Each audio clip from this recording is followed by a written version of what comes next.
So, who is the WHO? The WHO has collaborating centers in every country, almost every country in the world. In my country, they have in the Copenhagen University and the Technical University, but they could have collaborating centers in the military, in ministries, in government. So they also have very close cooperation with charity NGOs. And that's why a close friend of mine made this drawing, because, and notice the mask, smiling mask.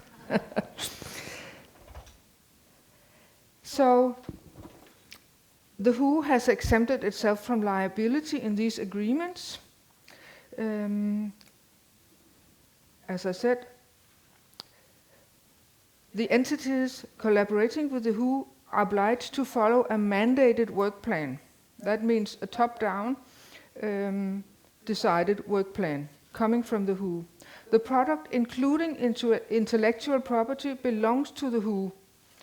There's a non-competition clause that must be signed, and there's no possibility of withdrawal.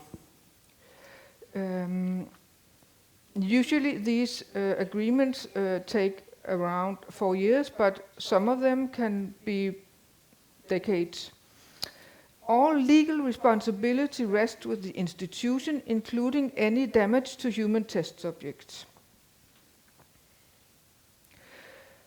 The collaborating centers seem to be involved in education of health professionals, nurses, midwives, gender and sex education in schools, preparing health authorities for pandemics, instructing ministries how to react in declared emergencies, decide what diagnose codes exist, for instance.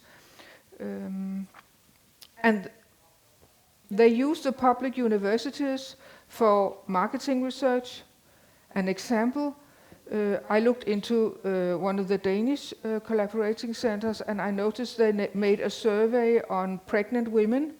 What were the worries of pregnant women? And of course, anyone with empathy would know that they were worried about their fetus, but they used a lot of time on such a survey, concluding that, I regard it as a marketing research because they would know how to, if you look at it from a pharmaceutical company side, they would know what to say to convince these women, for instance, to take an mRNA vaccine, that COVID-19 would harm their fetus, so they had to take this vaccine to prevent this harm to the fetus.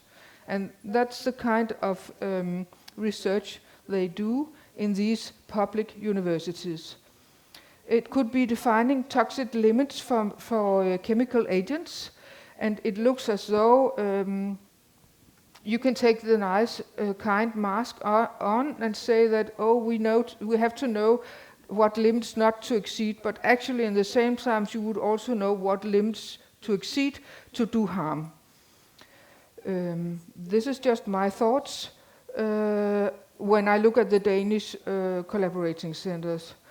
They create patents, and they have a lot of publications, and I find it interesting to go in and look at these publications and see what are they actually about and who are the authors.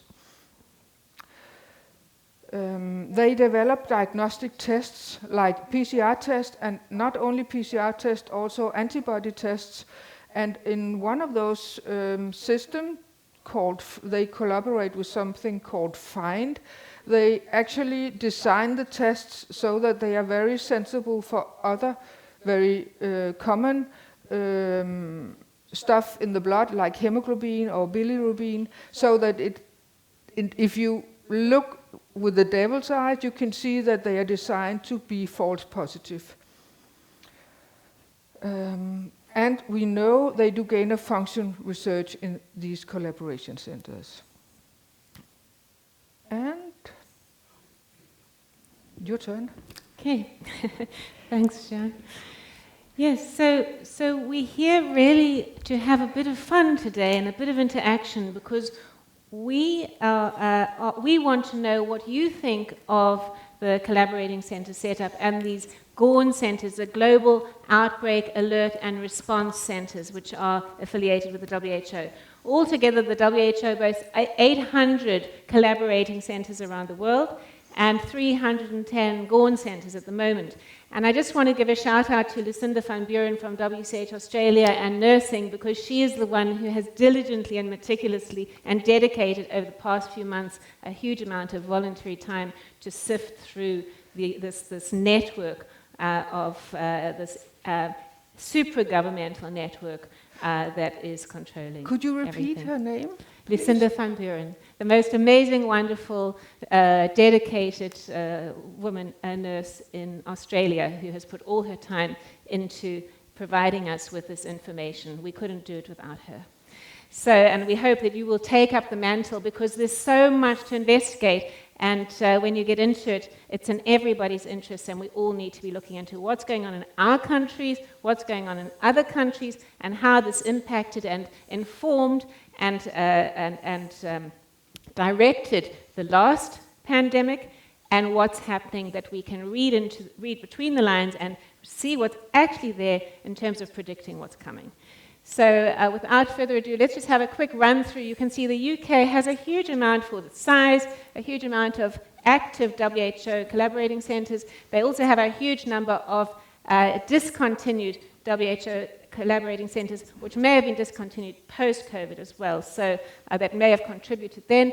And then the GORN centres, they have 17, Germany, Italy, Russia, the Netherlands, France, and Switzerland. These are the countries that have the most collaborating centres in Europe.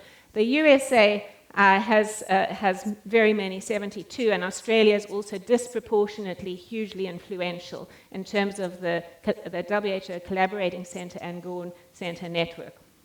As mentioned yesterday, Estonia doesn't have any collaborating or GORN centres, but it has a special strategic cooperation, country cooperation strategy with the WHO. And I'm happy to speak more on that, but we only have half an hour to do this exercise, and then we hand over to the next team. So, I would just like to go to the WHO website. I don't know if anybody had a chance to visit the links yesterday, but these links are still open access, and I suggest that you go and you download what's of interest to you, because you never know when they might decide that it's for WHO members only. So this is where you can go to the Collaborating Centres portal. Oh, you can't see it. And it is on the subsequent slides. You'll be able to find it. Let me see if I can make that bigger. So if you got your cell phone, and if you could go to that link, then you can go to the exercise with us together. Otherwise, I am going to actually show the slides, so don't worry too much. I don't know what I've done now. Have I lost my link? There we go. Okay, so you can see it's got these search criteria there. You can search by a number of different things, and I'll just show you what you can search by. You can search by city, country. You can search by terms of reference. You can search by subject institution. So you could put in there COVID, you could put in there communications, you could put in there vaccine hesitancy or hemorrhagic fever viruses, smallpox, and you would get something of interest. So if we just look at subjects, for example, adolescent health, all of these different things, and radiation, you'd be surprised if you click on radiation how much research, how many collaborating centres they have around the world looking at radiation. Something we really need to think about. Why is there this emphasis on radiation? There's a huge amount on viral hemorrhagic diseases and zoonoses. So you can play around with that. You can also search, of course, by country.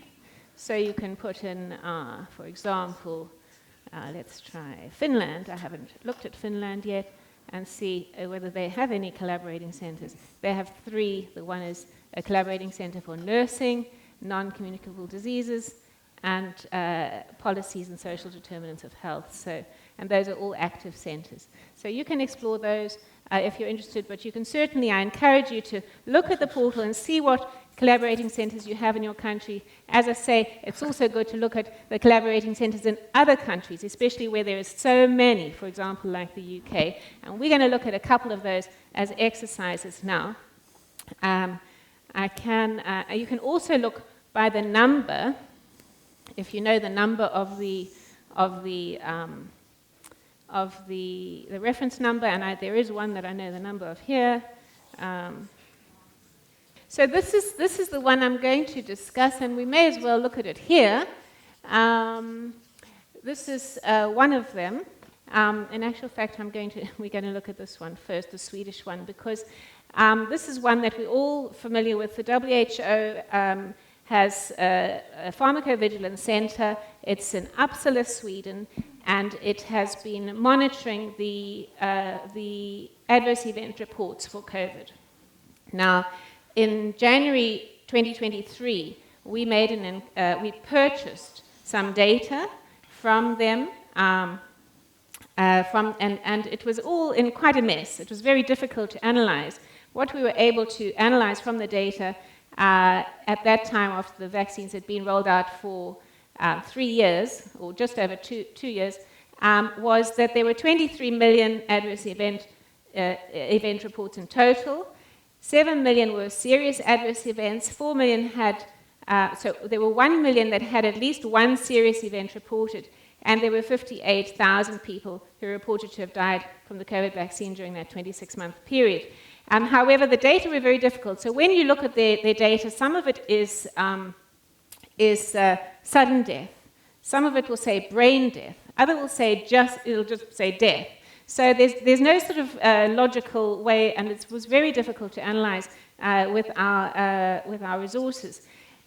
So I just want to show you. This is the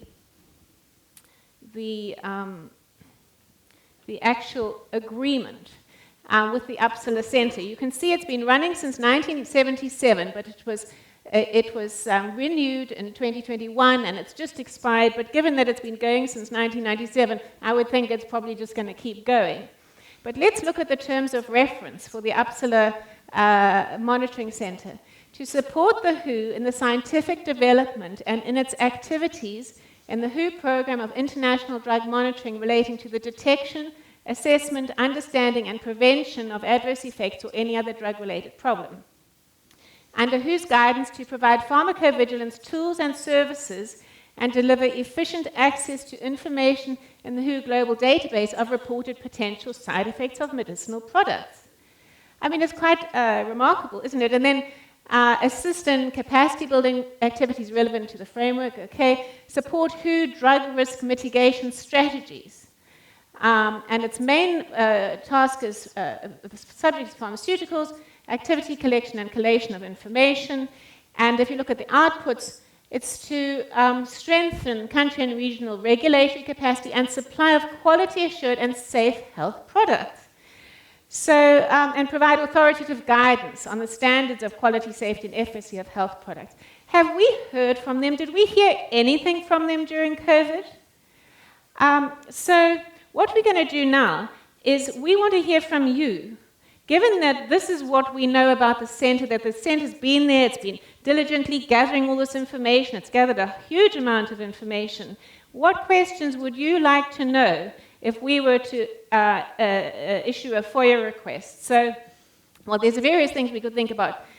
A, you could think about it from your perspective, what is the impact of this information on the national sovereignty of your country? What is its impact on the individual health and sovereignty of the people in your country? And then what would you like to know from the Uppsala Monitoring Center about their relationship with the World Health Organization? So, Jeanne is going to take down your responses. If you could let us know if you have any ideas. Does this raise any questions for you? What would you like to know from the Uppsala Monitoring Center? I would like to know who exactly is funding the center. I would like access to all the contracts that we have with whoever is. Oh, so thank you. So I'd like to know, hi everyone. I'd like to know who's funding the Uppsala Center exactly, so a full list of their funders, and I would like access to all of those funding contracts, but unredacted in the public interest. Anyone else? Who is funding?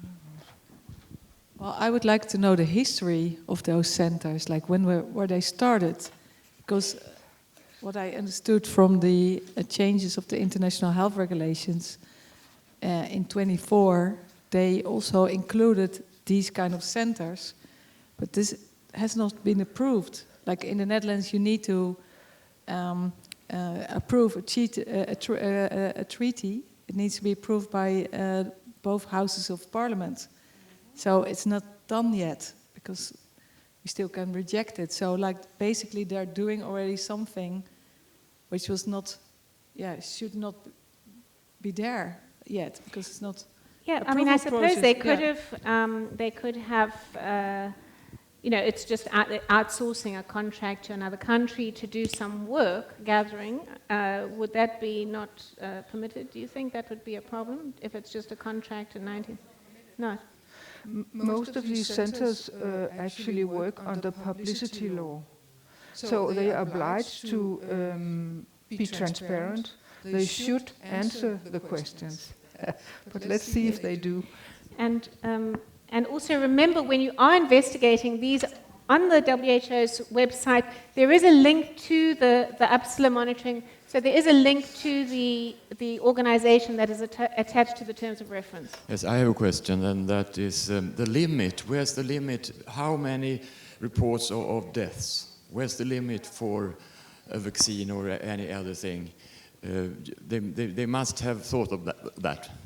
Is yes. limit 10 deaths? Is it thousands? Is it 100,000? Where yes. is so that what limit? is the threshold? Sven saying, exactly. what is the threshold, yes. For sounding an alarm? Yes. Which then also begs a question: are there any? Does that suggest a question to anyone, Rose? Well, I was also just going to ask what obligation they have for sharing the information. So if you just took AstraZeneca, for example, Denmark had 1 death and they suspended it. And at that stage, we apparently had already had 10 deaths. It turned out we'd actually had more like 50. But our organisation did nothing to inform GPs or, but Denmark at least seemed to have a system of notifying all the people who'd already received the vaccine got a letter saying, look, you've had this vaccine, we've had this complication. If you have any of these symptoms, go to your doctor. But, if it's WHO, the whole point should be to share it internationally. Yes. So if the Danish had written to us, we would have had a lot less deaths. Yes, so you sort of want to know, do they have a confidentiality agreement with the WHO? Are they allowed to share with the public, or do they have to report to the WHO only? What is their obligation? How about, do they have to do an audit? Because usually with a pharmacovigilance database, you would do at least a biannual audit. In actual fact, I think on the WHO's website somewhere it does say a 2-year audit, but surely in a situation where you've got a pandemic and you're rolling out a new experimental drug, you might do it every year or even every 6 months. So we would like to know the time frames of reporting and auditing. Any other questions? Anything else? Yes, my question relates to the officers in charge, the WHO responsible officers. And we checked for 2 countries, the Netherlands and France, and it seems that the officers are always foreigner people. That is to say that in France, I keep on finding officers that work in Switzerland, mostly, and in the Netherlands, the officers work sometimes in France, sometimes somewhere else. So one wonders why the French officer who is in charge of the Netherlands is not in charge of the global database from France. Yes, that's very interesting. So these are things that you can explore when you're looking up the centers that are of interest to you. Look at the website, see what they're actually doing, their outputs, look at the officers who are in charge of the program. Yes, Terry? I would ask, what exactly is the WHO? I mean, what legislation does it come? Is it a limited company? Is it a corporation? What about competition law? Like, what exactly is the definition of what the WHO is and under what regulations is it covered? Yes, so that would be a question for the WHO itself.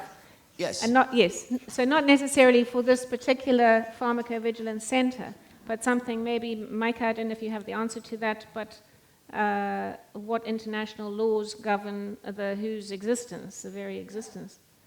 There seems to be a competition problem here. Yes, it's a monopoly. Yeah, it's a monopoly, yeah. They seem to have the floor and have it all the time. Well, I think it's very misty or cloudy, like it's really something like it would need to be looked into. Yes. Because I would seem that they use the UN or as a cover, so make it an international law facility. But in reality, it's all about pharma and commercial interests. So it has a double identity, so to speak. Yes. In actual fact, there is a UK organisation that looked into the founding of the WHO, and it was founded on a very flawed basis. In actual fact, it has been suggested it was fraudulent in the way it was founded because it was done through manipulation with the Rockefellers, etc., and they had people in place saying we need an international health organisation.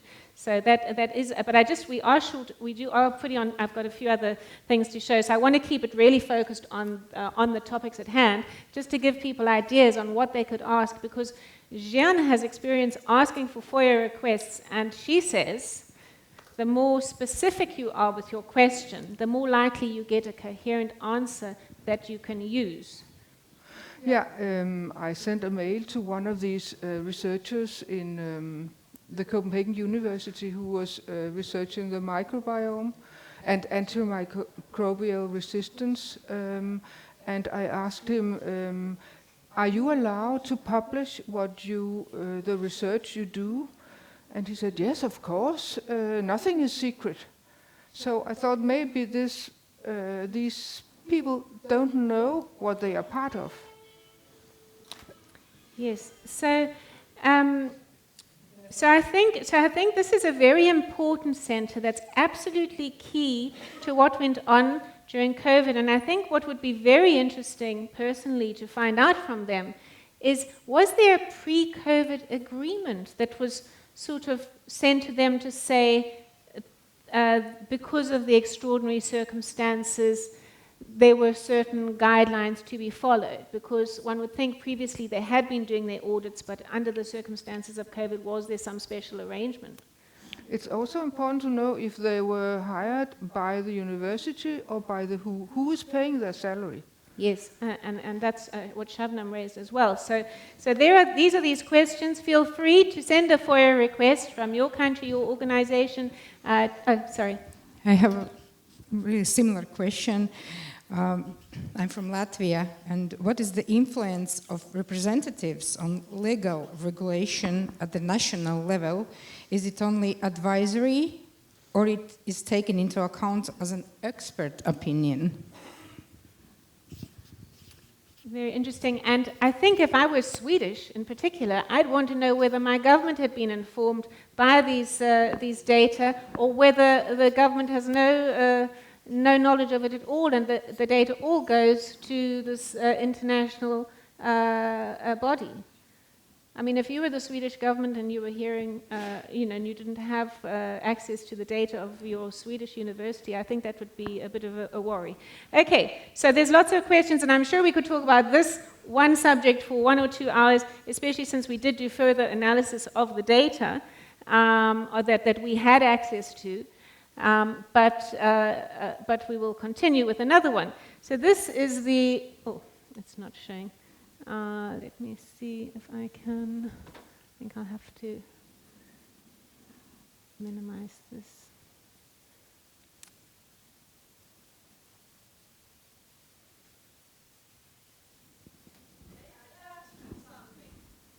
Yes.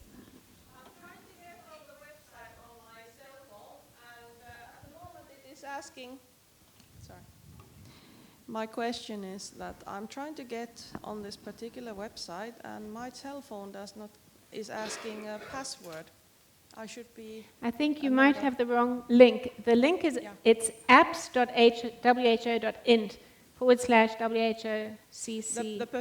This one that you are showing at the moment. I think that one on the page you are showing. I think that is not correct. So if I could, I hope I did it correct.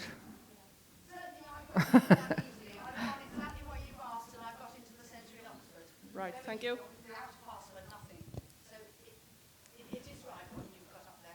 Okay. Okay. I'm just wondering why that seems to be stuck. Well, let me see. Okay, here we go. All right. So now I want to speak about this example from the UK, which is a fairly new contract. Well, it's been renewed in 2024. It's been there since 1978. So for a long time, this centre has been collaborating with the WHO. And if you look at it, it's important down in Salisbury, which is actually a military facility of the United Kingdom. It's been renewed to 2028. And if you just have a look at this terms of reference, it's to support the WHO in its function of alert and response to outbreaks of emerging and dangerous pathogens of international importance, including outbreaks of arbovirus, viral hemorrhagic fevers, pox viruses, rickettsia, so that's Lyme disease, and tick bite diseases, and other things like anthrax, the plague, and other things like that. And then to support the WHO in early diagnosis, so this must be perhaps PCR tests as well, rapid identification and characterization of high-risk pathogen specimens submitted through the WHO, and then this, keeping the results confidential. So it's really quite raising lots of questions about the relationship between a military laboratory in the UK with the WHO, and then to inform the WHO of any lab findings in conjunction with changes of risk and diseases. So more of that. So the subject of viral hemorrhagic fevers, zoonoses, bacterial diseases, and the types of activity are in outbreaks and emergencies. This is the link, just by the way, if you're looking, you should be able to access that without a password. So again, it raises great questions, and also in the context of a pathogen access and benefit system, benefit sharing system that they're trying to create, and gain-of-function research, we have to ask, are the pandemics because we are collecting all these rare pathogens and storing them and playing with them and whatever, and checking their virulence, and should this be happening at all, or is it because there is great value to this type of activity? So are there any questions that you would like to know from this collaborating centre? Are there any things that you would like to know in terms of a FOIA request, or in terms of the impact you think it would have on your national sovereignty as an Estonian or a Latvian or wherever you come from? Does this impact your national sovereignty? Do you have concerns about it for your individual, personal health and sovereignty? So I would like to know if there's a conflict of interest. Of course, we know there. But what I mean is between the national interest and their instructions from the WHO. How do they make that decision? Who are they actually answerable to? What is the decision-making process? So would this go through the UK government or to... Straight to the WHO, and they listen to what the WHO tells them, because that's who their contract is in. Where does the national interest fit in their decision-making model, and how do they share that with the public? Where's the transparency? And for those who are really knowledgeable about the amendments to the international health regulations, it would be interesting to know whether there's a change in the relationship based on, because it says confidentiality, and if so required in agreement with the IHR, whether the amendments alter that in a significant way. Any other questions, suggestions for a FOIA request? Yes, Eva. It's not exactly what you are asking, but looking at this, like I had no idea about all of this, especially that it's since 78. And just came to my mind that maybe this pathogen access sharing scheme is they are just trying to legitimize, which they have already been doing since the 70s, because this seems to me that this has been going on. It's written there, and people are beginning to find out, largely because of internet and all this international communication, and maybe they're just trying to legitimize it with this PABS. Yeah. You next, Sean. Usually, people who are involved in this kind of research, they think they are for the good, and I think they should, their names should be published. So, who are the people involved in this kind of study or process? That is what they fear. They think that they just do their job and nobody notices. But I have found out that when they have to answer publicly of the things, the questions, and or their inner circle knows that some person is involved in this shady business, it starts to influence on them. That's a really great point. In actual fact, just to point out that this is abbreviated. So if you go onto this link and you search yourself, you could search by the number or the country. You would see there are 2 offices associated with. There are emails. You would be able to email them and ask these questions or send your FOIA requests. So I think that's a really great point. Thank you. I don't mean just the officers, but also the people who are involved somehow in this.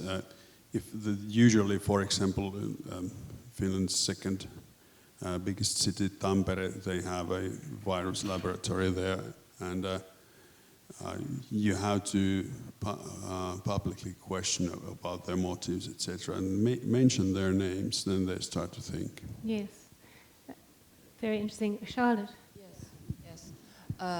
In my hometown in Finland, we have a military, where we have an obligatory service of military, and we also have now American soldiers there. And as you know, Finland is now a part of NATO also. So my question is, how is WHO now connected to NATO? Because the boys who came into the army now were supposed to wear a mask, and there's a group of doctors who wrote a lot of letters to those in charge of this, and their replies were just ignoring everything that could question the wearing of masks.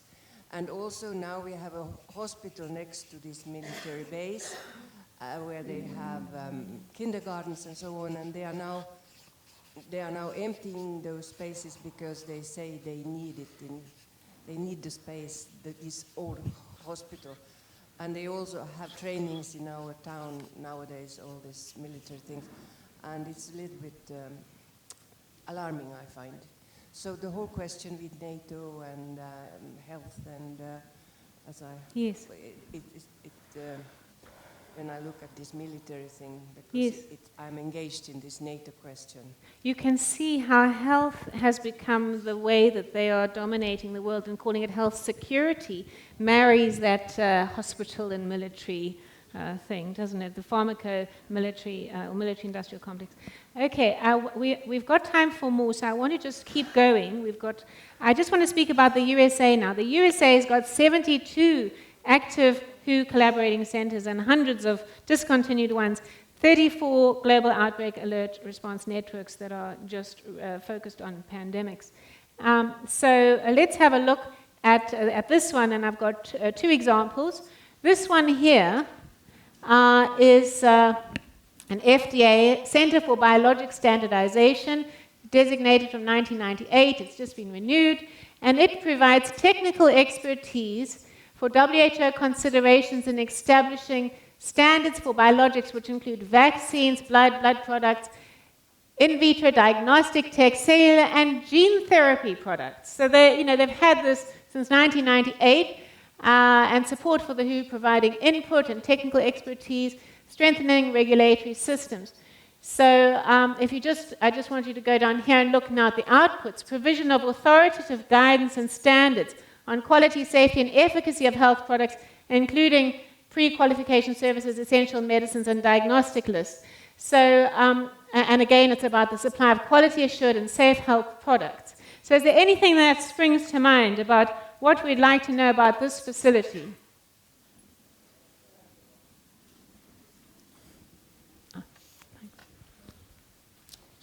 And my question is that how can they do this under the Biological Weapon Convention? Like it forbids,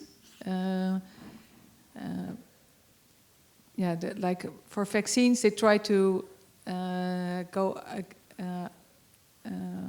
around it, but still it is a legal moot question, like whether it's allowed to do this biological weapons making. I think they just do it, and because they are in charge, it doesn't matter. Yes. I didn't get that.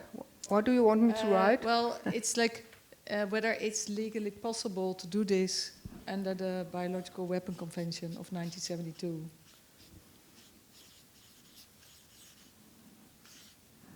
Yeah. Any other questions? Anything else you'd want to know, Martin? So all the way down these pages, there's a link for the yearly progress report and the work plan, but it seems we're only accessible by WHO staff members via a e-work account. So that would be something to ask for, and I don't know if there's anybody here who has a WHO e-work account to log in. I think it's very reasonable to ask for the work plan via a FOIA request, or so even just a, you know. It's a work plan and there's a yearly update, so supposedly that information is there. I tried to ask Rock whether there's any chance to find it elsewhere, but there isn't. And so, for example, from my previous university, Erasmus MC, there was one work plan about pandemic preparedness, and the people involved, the research involved, are very much in the open. Like Marion Koopmans is there, so there are people who are in the open involved, scientists in the open involved. Yes, yes. Any other questions on this? Because I think we can fit one more in before I have to hand over. Roz. Well, I was just going to ask, they say there they're going to support WHO establishing written guidelines for biologics. And in 2020, the WHO had already acknowledged there was a need for special standards for these new products, and they'd even got as far as doing a draft, but the draft was only published in December, and by then the drug companies were all just going ahead. So where's the data, the email trails? What made them decide to ignore their own draft guidelines and just call these vaccines? Yeah, that's a really good question. The other thing that flagged up for me was the fact that, you know, that gene therapies are part of their considerations. And was there a point where they said, oh, we'll call them vaccines and not gene therapies? Yes. I'd love to so know what was the what point? was the justification Yes. for making that change? They, you know, apart from Any speed. correspondence around that decision would be very important. I agree. Well, I can answer that. In a conference, Bayer's one of the leaders, I think his name was Stefan Ulrich, told this directly, that if they would call them GMO products, nobody would have taken them. They just decided to call them vaccines because of this. But that should be, yes, yes. But that should certainly be, that would be something of interest that could be published if one had a response that said, well, this is the reason to prevent vaccine hesitancy, which is another, just by the way, vaccine hesitancy is in itself subject to a huge amount of funding to prevent. You know. Okay, so is it okay if we move on with one last one? I promise you, I didn't spend a lot of time searching for samples to show you. There's so many, and we really need your help in exposing and revealing all of this information so that we can properly understand and convey to people this supranational network, and that's actually controlling things. And the sooner we can expose them and predict what's coming, the better. So this is the USA Collaborating Center on Emerging Infectious Disease Response, Research and Preparedness, the NIH working closely with the NIAID. Does anyone know a famous person, an infamous person, notorious person from the NIAID Exactly.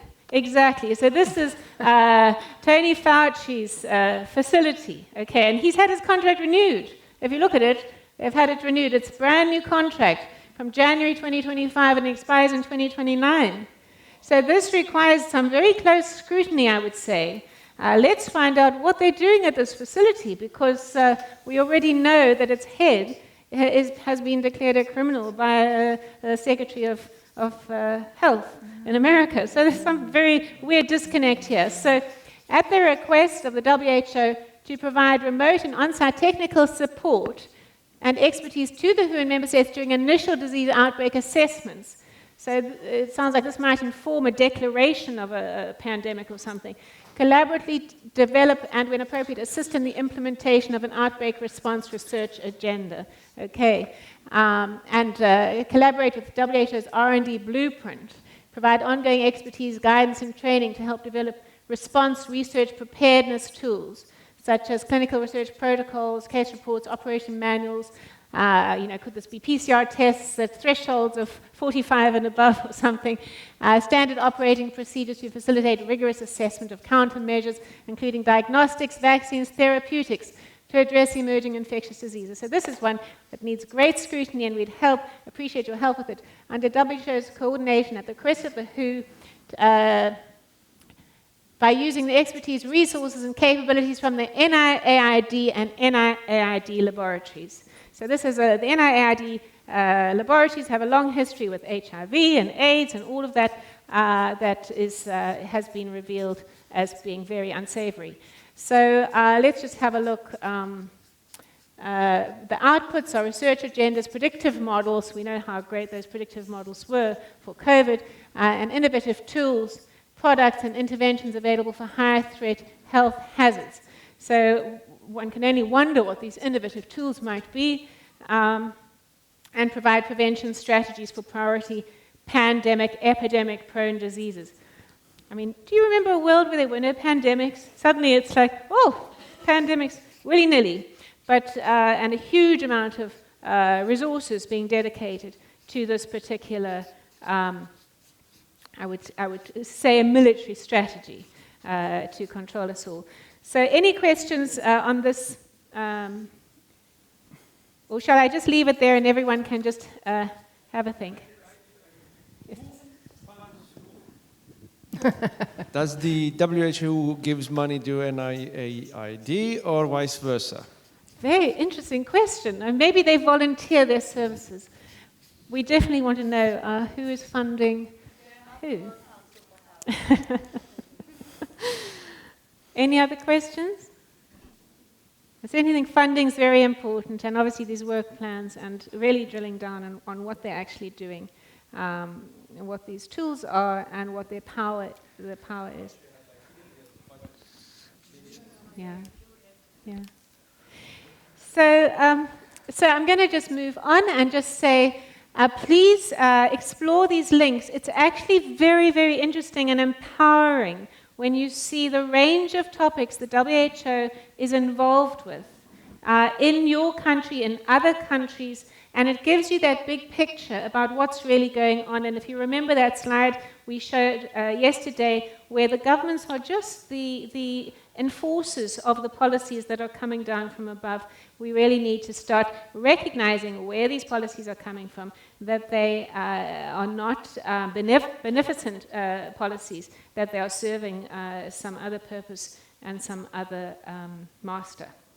So I just want to remind you again, there's this UK pandemic simulation going on. You can help us by exploring. Let's try and figure out before this next pandemic comes, health emergency, what's going on, what the options are, and what we can do to prevent it. And Shabnam is going to be telling you more about his simulation exercise as well that we will be running through our country councils as an alternative parallel scenario.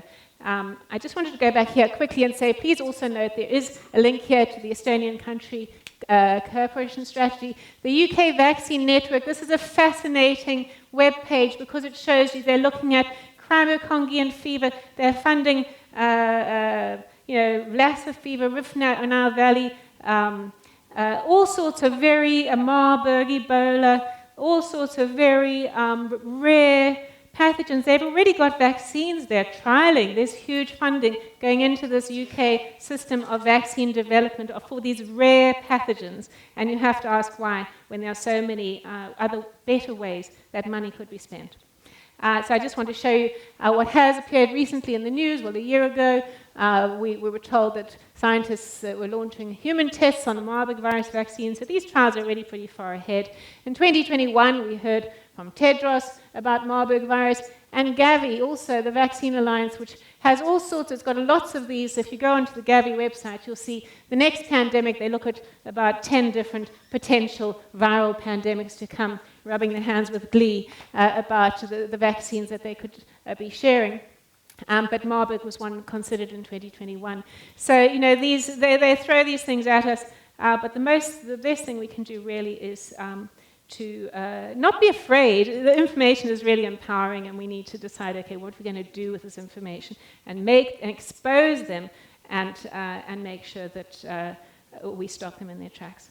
Okay, so I'm going to hand over to our wonderful colleagues on that note, and Hi, lovely to see your beautiful faces again. Thank you for the mic. So, if you're feeling a little shell-shocked today, today's workshop day, it's time for action, right? We want to hear from you. A brief overview of our program. So the purpose of today is to exchange ideas, to share information, and to derive an action plan. So our first session was focused on health and science with Tess and Jean, focusing on the collaborating centers of the WHO.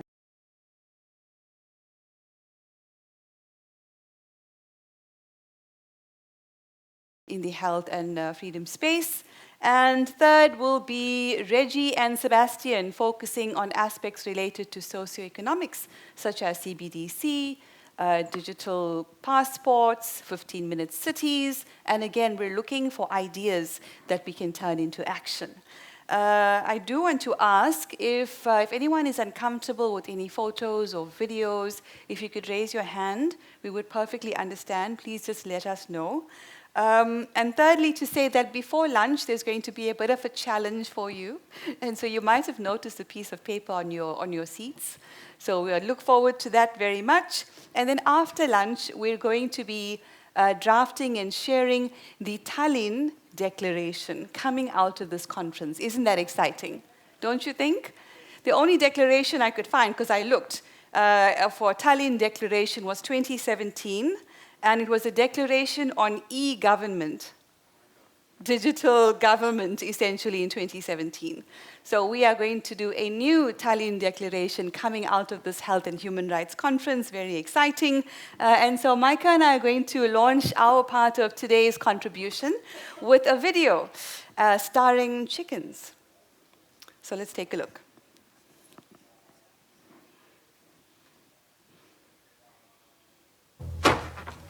Think, everyone, think. What haven't we tried yet? We haven't tried not trying to escape. That might work.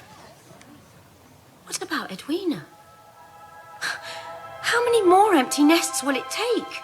Well, perhaps it wouldn't be empty if she'd spent more time laying and less time escaping. So laying eggs all your life and then getting plucked, stuffed and roasted is good enough for you, is it? It's a living. You know what the problem is? The fences aren't just round the farm. They're up here, in your heads. There's a better place out there. Somewhere beyond that hill and well, it has wide open spaces and lots of trees and grass. Can you imagine that? Cool, green grass. All feeds us. We feed ourselves. Well, where's the farm? There is no farm. Then where does the farmer live? There is no farmer, Babs. Is he on holiday? He isn't anywhere. Don't you get it? There's no morning egg count, no farmers, no dogs and coops and keys, and no fences. In all my life, I've never heard such a fantastic load of tripe. Oh, face the facts, ducks. The chances of us getting out of here are 1,000,000 to 1. Then there's still a chance.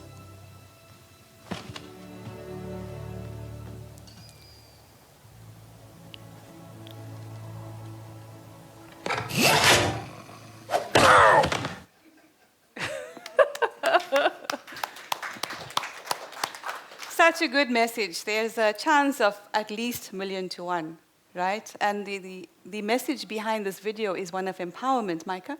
Yes. Well, sometimes humor can be used for very exploitative. Extreme information. Like in this movie, it's about a chicken farm that turns out it's changed. The object of the farm, they're gonna put all the chickens in a pie. So basically, they are not just under a tyranny anymore, they're gonna get killed. And now they're discussing like whether or not they're gonna escape or not. And I do think that there's a lot of similarities between our own world, where we think that we live in a free life, but really we are living under tyranny. And now we have to face the fact that in reality, there's also a kind of death plan for us. Because like with the vaccination, we saw that many people got killed. And it was all legal. So basically, we have to either do something or accept our own destiny, which is not a very nice one, I think. So it's important to work together. And in this movie, everything ends well. They do escape together, and they win. Even the chickens can win. So if they can win, we can win. Yes, absolutely. Thank you, Micah. Fantastic. Yesterday was Anne's, today's chickens. We love animals, right? Okay, so today, as promised, we would be covering public participation, treaty ratification, diplomatic immunity and emergency simulation, and corporate colonization. Very quickly.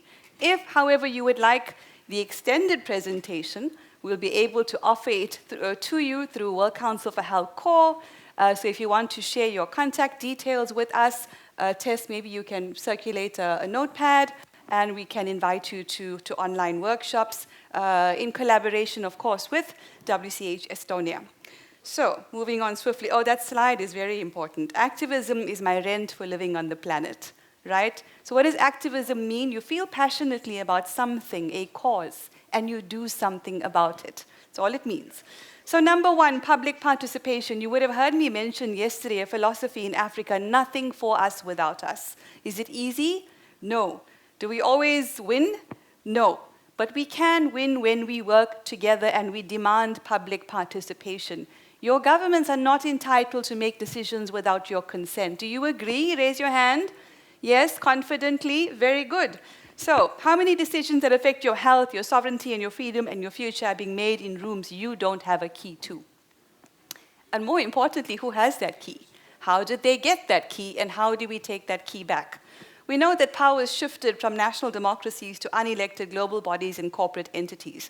I don't think this is a recent phenomenon. This is going on for decades, if not centuries, in different forms, and it happens around the world. So you Estonians and our allies in different parts of Europe and around the world, you're certainly not alone. We experience it everywhere, including the global south. There's an enormous amount of power vested in corporations. They are the ones that are actually running our governments largely. As I mentioned yesterday, when I challenged our health minister in South Africa on ivermectin access, he admitted that the Gates Foundation is funding every government department, not only the health department. Conflicts of interest. So in the next 30 minutes, we'll pull back the curtain on 5 key mechanisms of this power shift, and most importantly, equip you with the tools to push back. A reminder, any government that wages psychological warfare on its own citizens has declared itself an enemy of the people. We have to understand this. So, more on public participation. What is it? The practice of soliciting public input via consultations, surveys, and public comments on major policies and treaties.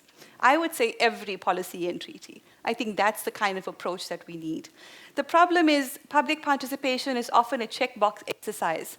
You don't even hear about the bill that they're about to pass until maybe a day before or a week before, if you're lucky, and then there's no time to participate. In our country, we have at least 11 languages, and the bills are not even translated. So the majority of our people are not providing what we know to be informed consent on these decisions.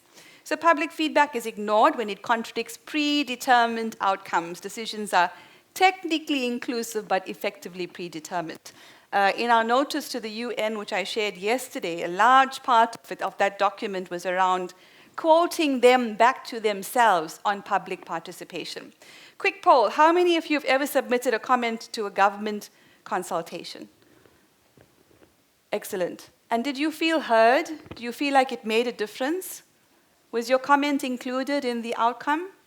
Exactly, predetermined, right? So who is running our governments? I'm going to skip this video. Okay, maybe let me just show it.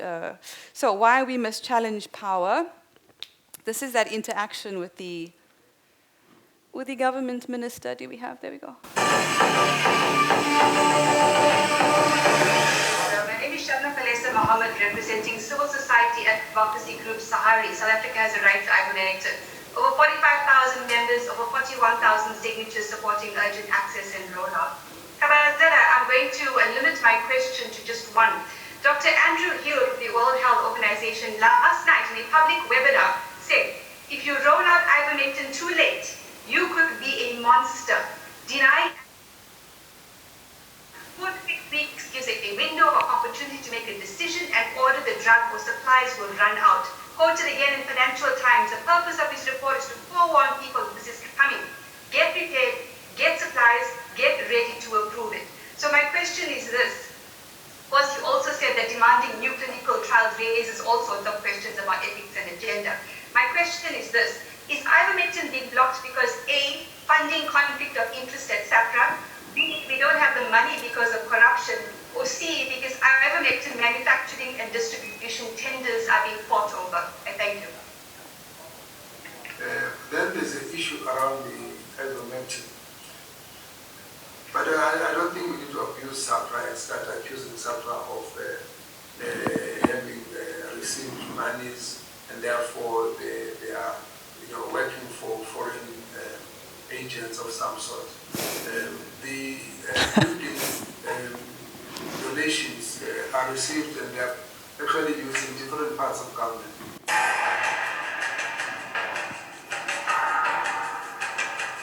I don't know whether I was supposed to feel better, but we actually felt worse. And they almost didn't give me that opportunity to ask the question because they knew it was coming. I had to squeeze it into like 30 seconds or whatever, in case you're wondering why it was so fast. Okay, so these slides are very wordy, but the point is, according to the UN's own documents, there's copious references to public participation in decision-making. Just look at the sentences in bold. Participatory approaches to decision-making and policy discussions. The absence of dialogue is likely to exacerbate social and political tensions. The UN must promote community empowerment, participatory approaches, and multi-sectoral collaboration to engage civil society. The UN is fully aware that only a select group of civil society organizations have a seat at the table. They know this, because most of us can't afford to have a seat at those tables as civil society. There was once a time where I had this dream of becoming the Secretary General of the United Nations. My word, I'm so much happier now.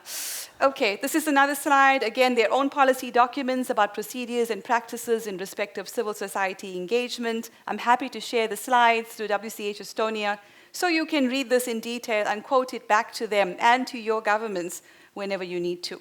Right, item 2, treaty non-ratification as protection. So we've been involved and very much at the forefront of this WHO campaigning, starting with Stop the Treaty, Stop the IHR, and we're going to get to the point of actually just exit the WHO, right?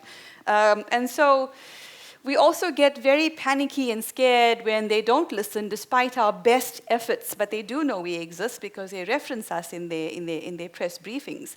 I'm here to say that we do have a very powerful tool nationally where we can actually control things. And that is to insist that we will not ratify these treaties. Every country has laws around treaties, right? You have to understand what the process is by looking at your constitution and related legislation.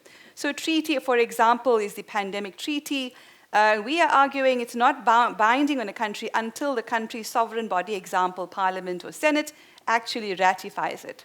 And this is important because even if an executive signs an agreement, it means nothing without ratification, and you can actually challenge it in court and through protests. Yeah? Yeah, the international health regulations, I believe, were never ratified in any country. I have not seen the ratification. Like we were looking for it between lawyers in the Netherlands. It has never been ratified, but it's considered a treaty.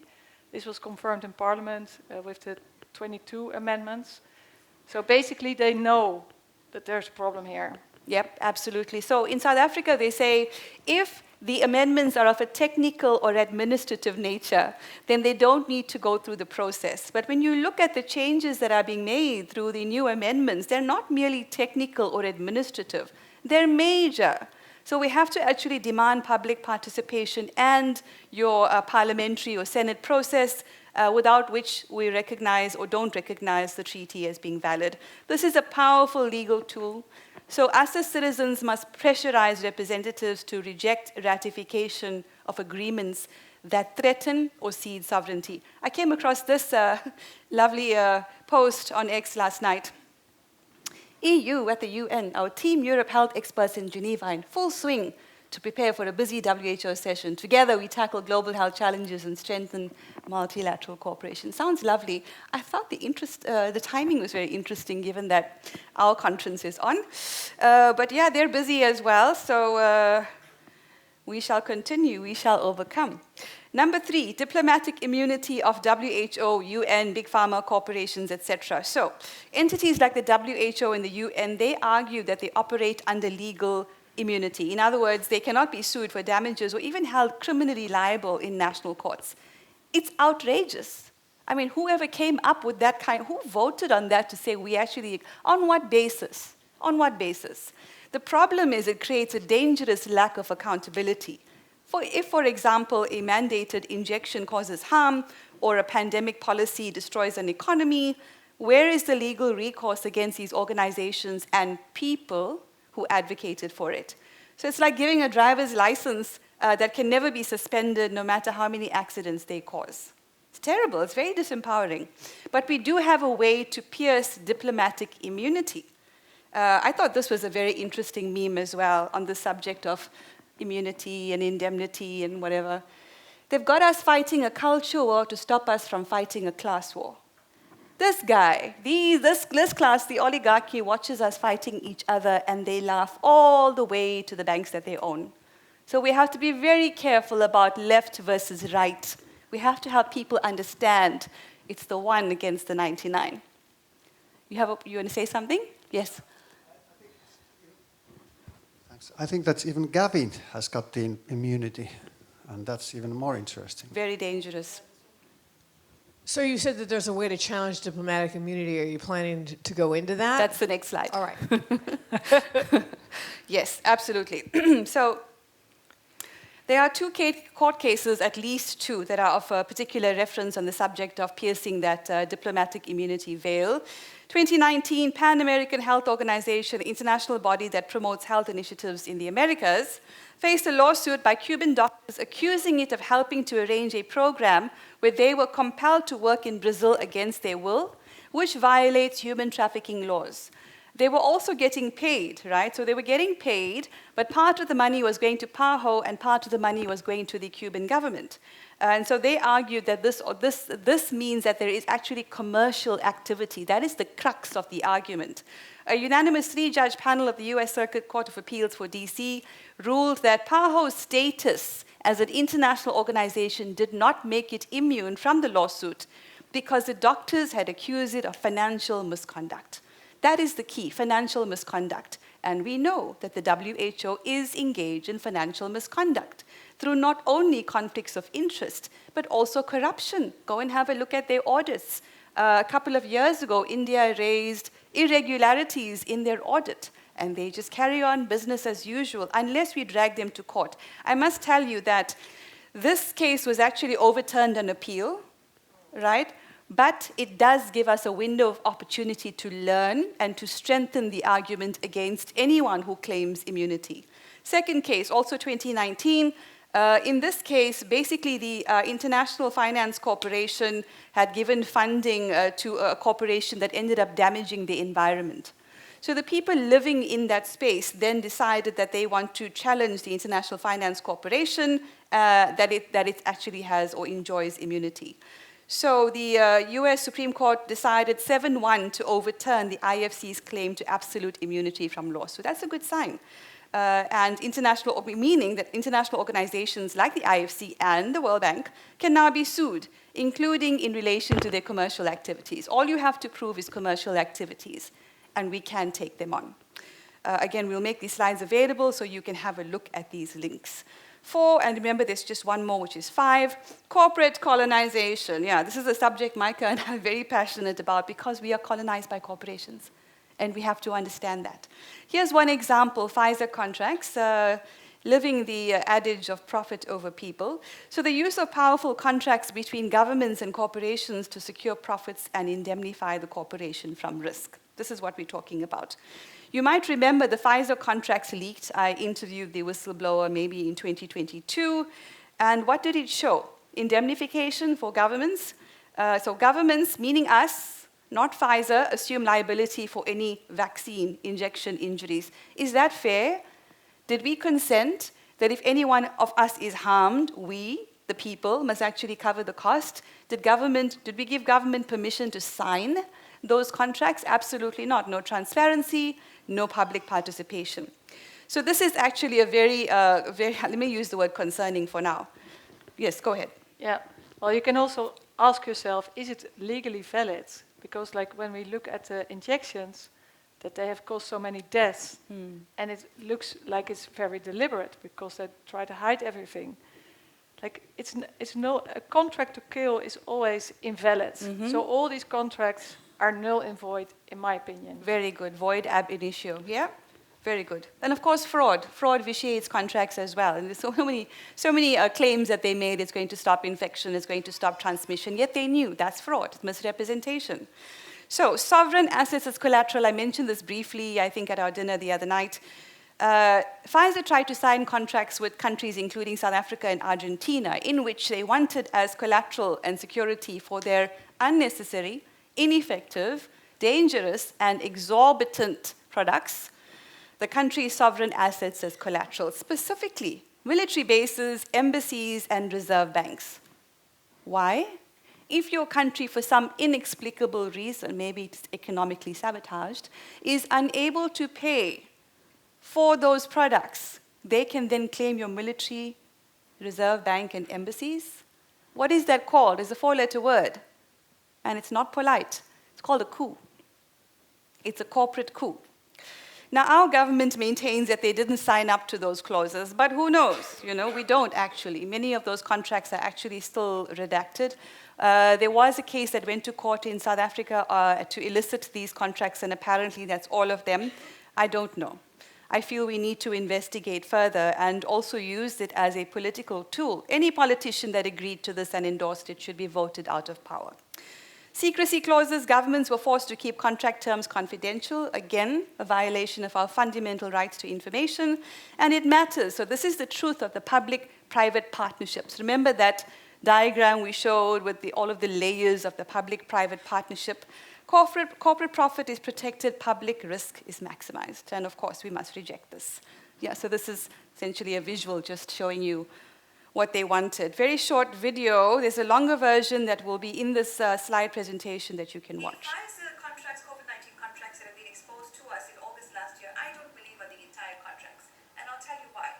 In 2022, I exposed a whistleblower around a clause in those contracts which demanded as security for the COVID-19 products our militaries, our embassies, and our reserve banks. Now, former health minister said he didn't sign such a clause. He found it to be too burdensome and in fact quite risky and dangerous, and that makes sense. But how do we know that these contracts have been signed? Was it non-disclosure agreements in place, and much of what is disclosed redacted? In fact, Pfizer tried the same in Argentina and Brazil, and the jury is still out as to whether Pfizer managed to make them sign those contracts in desperation. So what you have again is corporate colonialism. All they need to do, the international money laundering cartel, is to collapse a country's economy to the point where it can't pay those debts, for example, the injections, and then say, we're here to collect, we'll take your embassy, your reserve bank, and your military bases, and that's it. That's your sovereignty gone. Yep, so wake up call there and an urge to look into your country's contracts. This is the more detailed 5-minute version which goes into specific clauses and quotes Pfizer in their own words. This was a cartoon that we worked on in South Africa to show state capture through Pfizer, as you can see, the hidden hand and countries being captured through these contracts and sovereign assets as collateral. Last part of what I have to share today, and that is the simulation of a UN-declared emergency. Let me pause to say, World Council for Health is working on a simulation of the collaborating centers that Tess and Jean spoke about earlier. So we do invite you to come and participate in that simulation, which is why we need your details, so you can join us in that simulation to figure out what would happen in your country if an emergency was launched, given that there are all of these collaborating centers in your country. Do you think that's a good idea? Remember Event 201? Anyone remember it? Yeah, so this is when they run simulations. Now we're going to run our own simulation as the people and figure out exactly how they're going to run things so we can create a strategy to counter that. So please look out for that invitation. Go ahead, Tess. Okay. So Event 201 is essentially a simulation that the technocrats and the oligarchy held to simulate what would happen if a coronavirus pandemic were to infect the planet, essentially. And it was so well organized, from the strategy to the resources to the stakeholders to all the money that they were going to make. And this was in 2019. November. I mean, imagine the odds of it becoming a mass pandemic issue just a couple of months later. So we need to understand how they work so that we can counter them with our own strategies, both offensive and defensive. So if you come along to that simulation exercise we'll be hosting in October, you'll be able to participate on the WHO collaborating centers. Great. For now, we're going to focus on a simulation of a UN-declared emergency. Remember the 10 list of items they want standing authority over? Right. So let's connect the dots in a simulation. Imagine that the UN emergency platform is activated for a Category 3 bio threat. Here's the narrative. WHO, enjoying immunity, declares a pandemic. The UN, using its emergency platform, which is still a proposal at this stage, and that's why we're pushing back, recommends a coordinated global response. And that's not always bad. It depends where it's coming from, including mandated medical countermeasures. A pre-signed treaty is pushed for rapid ratification under emergency procedures, and the contracts for the countermeasures are awarded to a major pharmaceutical company under the same indemnification clauses that we saw before. Public participation is limited to a rushed online consultation that is dismissed due to the emergency. This isn't science fiction, ladies and gentlemen. Every mechanism in this simulation that I've just described exists or is being proposed right now. So, what do we do? Your ideas. That's the narrative, that's the simulation, and Micah is going to help us capture your ideas. Go ahead. Thanks. That's missing one major part, and that's media. Because that's what they use, of course, to feed the ideas and things to the public. Absolutely. And that's the key issue here. What we would need to focus on, how to affect the media, not to tell the lies to the people. Absolutely. So we know mainstream media is largely captured through funding and monopoly. So that would be a challenge. The mainstream media, but also developing and expanding and strengthening independent media. Thank you very much. What else can we do? If this is happening, say it's happening in November, what would we do? What are your ideas? You've learned so much over the last 4 years. What could we do to counter? Thank you. Martin. So I think you should prepare to hold offline events, because the chances are that the online events will be impossible, censored. So you have to prepare now. Okay, so we go there, we do that. So don't depend on online. On the internet, right? Yes, because you remember on the list of 10, it was also a cut in communications, essentially. So that's good. Being able to host offline events, and if social media goes down, being able to print and distribute flyers for information, also very important. What else could we do to counter? Yes, Ossi. I suggest that we tell their platform and this whole process in beforehand publicly, that they are doing this and they are going to do this in this year, for example, and I think we will get the wind from the process out by telling the public that they are going to do this. Probably people remember that, okay, somebody told me that they are going to do this. Yes. So a mass public awareness campaign. Could this Tallinn declaration, could this be included, this kind of clause? Around mass public awareness? Yes, that who is going to do this kind of thing.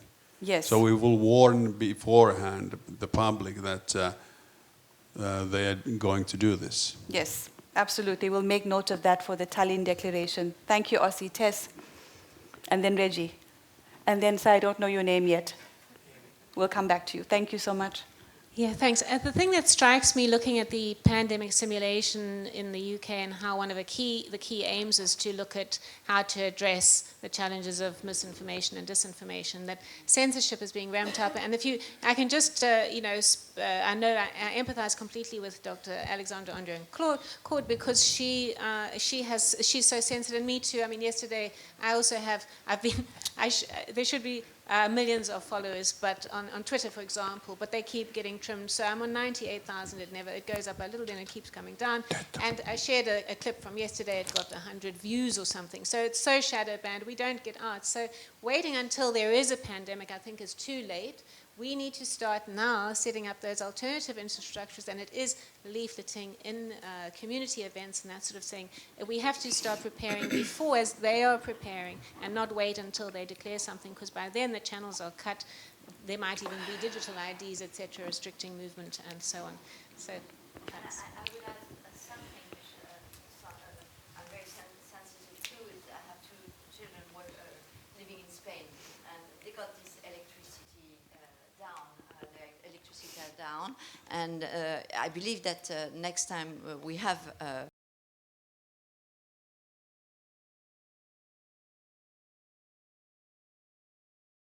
that we really need it to be connected in human, but not to rely on electricity, not to rely on social network, on internet, because this is exactly what they failed the last time for the COVID. So now they are going to go after us to shut our mouths down, just like Charlie Kirk. So this is the list of the 10, remember, so it's not only pandemics. I think Reggie was next. Go ahead, Reggie. Do you have a mic? No. Oh, was it Martin? No. Oh, sorry. Need help with the hands, please. Yes. Well, a couple of things that need to be set up ahead of time. We are talking about needing to be prepared before it hits. One thing that Anti-Globus International has done is we have probably 70, 80, 90,000 people that can send emails, letters, phone calls to Congress to say, absolutely, we will not have mandatory vaccines. Because part of that, when he says mandatory countermeasures, we've already built a significant movement in the United States against that. And I would suggest everybody build a movement in your country and already be identifying the people. And I don't know if this is possible, not being a medical doctor, but gosh, we don't know what kind of a germ that is going to be released. It would be great to be able to stockpile ahead of time. I mean, we already know we can stockpile, ivermectin, hydroxychloroquine, but what else should we be thinking about? Like, let's say it's Marburg or Ebola. Like right now, doctors should be telling us, this is what you're going to need if it's those things, that we can stockpile them ahead of time. Yep, I think Alexandra had some ideas on that yesterday as part of the presentation. Remember? Yes. Yeah. I get quite a few. Yes. Not comprehensive lists. Yes. Okay. So having your supplies and also movement building is very important. I agree. It was one of our strongest assets at World Council for Health in being able to push back a movement that really threatened the globalists. Tess, response quickly. And I want to say my idea. Yes, please. I hope you. I hope you help me to make this idea bigger. I think that the most important thing is that the people have to clearly say out definition of bioweapon. Because right now, a lot of people just talk about bioweapon, but there's no clear definition about this. So, if anything, what was produced by man, and even killed one person, this is bioweapon. Yes. So that's if we say that out, it's a big win. Definitions. Definition about what they're doing, what they're using. And it's always, as we know, that the law can do nothing because there is no, clear understanding about this, how to handle that. Yes. So this is an important point. Professor Francis Boyle, may he rest in peace and power, actually drafted a 2-page affidavit confirming that the COVID-19 injections are bioweapons, and we should use them. He was the drafter of the implementing legislation for the Bioweapons Convention. So we can make that affidavit available as well if you don't have it. Use it. It's powerful, right? Did we miss anyone? Yes? No, somebody said they're not a doctor and they don't know what is the next pathogen to be released. As a doctor, over 47 years, I know exactly what the pathogen was. And it was not a virus. It was not a bacteria. It was a psychological operation. That is the reality. So to presume that you can actually get a medicine for that, the medicine for that is, in effect, the truth. The truth. And that is the problem. The whole thing is a psychological operation, and it was. I know, I was on the front line, and I refused. But I had COVID 2 times, and it was not psychological, not only psychological, because it really attacked me. It was like really an attack, and I could smell something weird in my mouth. It was really like something really strange. And I've discussed this 1,000 times. Yeah. And every time I over a 40-year period, after every flu season, there have been people coming to me saying, I've had the worst flu I ever had.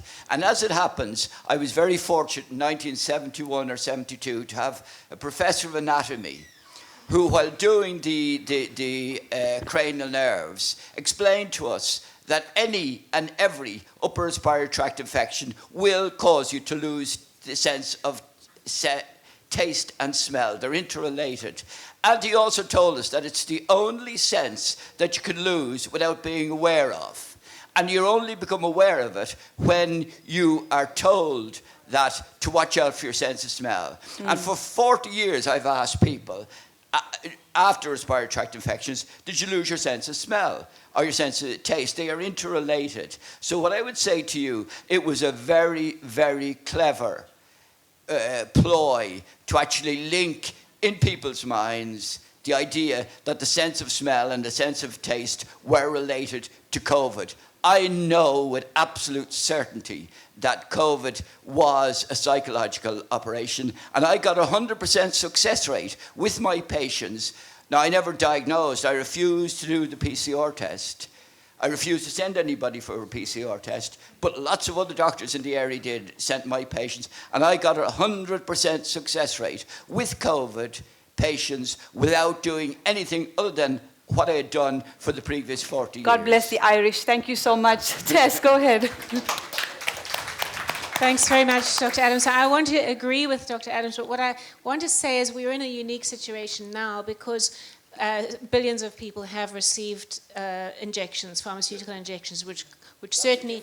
No, exactly, it's a different thing. So what I wanted to say with regard to the pandemic, a new pandemic declaration, it could be something that's totally different, and we've been told by Bill Gates that the next one's going to be many more people are going to die. So I think we do need to take that seriously and not necessarily dismiss it beforehand. It's possible that it will be something very serious, and we might see people dropping dead on the street without us necessarily knowing that there's anything. We don't know. Okay, last 2 comments here, and then I need to round up and hand over to Micah. Okay. It And could be something that's already Okay, we're gonna have to sidebar. Sorry, we've got two more, and then we need to move on. Okay, one good strategy could be that we will inform the influencers. There are so many influencers who have so many followers. Like I was talking with a colleague yesterday, and he knows this MMA fighter in Ireland who's got 65 million followers. So if we can inform this kind of people ahead of time with these things, and they will use their platforms to inform people, that could be very effective. That's a way to reach people very quickly, utilizing the influencer network. But please bear in mind, we're not only talking about pandemics. This is the full list, right? Ossie. Mike, please. Thank you. Oh, sorry, Martin. Is it okay, Ossie? Yeah? Okay, so one thing that was still in my mind, very practical in terms of preparation, write down the home addresses of people you trust. And write them down in a book like this. And so you can, if ever anything fails, you can just drive to that person or sail to that person. Oh, instead of texting? Sail. Yeah. Okay, great. Ossie. Mike, there we go. Well, I have the same idea as my Finnish friend here. It is not enough to make a Tallinn declaration. We have to get it spread. So yesterday I heard about this young Polish guy who Citizen Go initiative. So you have a network of how many million people? 8 million people. So we have to use this network to spread the Tallinn declaration and those social media influencers and ask them to spread it even further, so we can reach hundreds of millions of people. Multiplier effect, yes. Thank you so much. Okay. One more. One more. Meike. Meike, maybe you can explain what we are planning to do with the Coronaschade Foundation through international law for the vaccine injured as a solution. Yeah, well, I think that, of course, it's important that people who get hurt by vaccines can get a legal redress. Yeah, compensation, because it's not happening. Yeah. Yeah. Yeah, so whether bioweapon or whatever kind of crisis it would be, I just want to stress that it takes us scientists and medical doctors some time to assess the situation, and it's not like we can go to the guys with 60 million or whatever to deliver a message, because by the time we have the message, we need that message to be sound. Like it takes some time to unravel the situation, to understand what's going on, whether there is something or not, and what to do. So that's the issue that we don't want to jump into the story, because that's what has happened several times. Many of my colleagues went after the monkeypox epidemic saying, blah, blah, blah. I didn't go into it. Many went with the Marburg thing. I didn't go into it. So it takes some time to jump into a story, because you want to assess whether it's true or not. Yes, good point. So the message overall, before we're jumping into anything, is to say to people, don't panic, organize. Always, don't panic, organize, whatever it may be. Yeah? Great. Thank you so much. Yes, go ahead, Tess.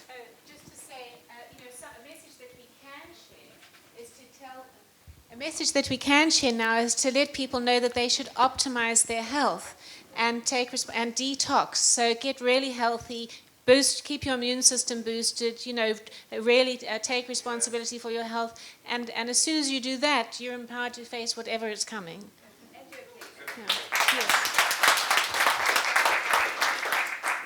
With regards to the other emergencies on that list, you might have heard me yesterday talk about a document we've been working on as a resource for you, People's Guide to Countering the UN Power Grab. So do look out for that. But of course, we want to work with you in creating those documents, because we don't believe in top-down approaches.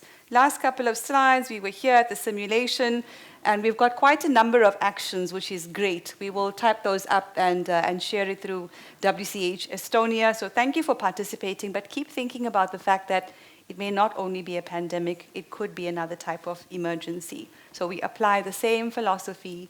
We don't panic, because we're empowered, we organize. Okay, last slide, call to action. I know some of this may feel overwhelming, but remember, their strategy is complexity, ours is clarity. Their weapon is secrecy, ours is sunlight. So action 1 as a recommendation, educate and amplify. Share this knowledge with everyone, your family, your friends, your colleagues, the person you're taking a taxi with. That's a great way to get the message out in communities, right? It's Uber drivers or taxi drivers. Break down the complexity for others, follow journalists who report on these deals. Action 2, target ratification. This is a key battle. Identify treaties being negotiated and lobby political leaders. Their job is to not ratify dangerous agreements. Make this a primary voting issue. Action 3, demand accountability. Campaign to remove blanket legal immunity for global health organizations or any globalist organizations, not necessarily health. Demand transparency in all government corporate contracts. Number 4, build local resilience, support local food, energy, and community networks. The less dependent we are on fragile global systems, the more sovereign we become. Final message, they're counting on you to feel powerless. This workshop is proof that you are not. You are now informed, you are equipped to defend our freedom and our sovereignty. Don't panic. Organize. Thank you very much. Yeah. Now I hand you over to my colleague, Maaike. Yes. Well, I think that there are a few things that came out of this conference which are so important.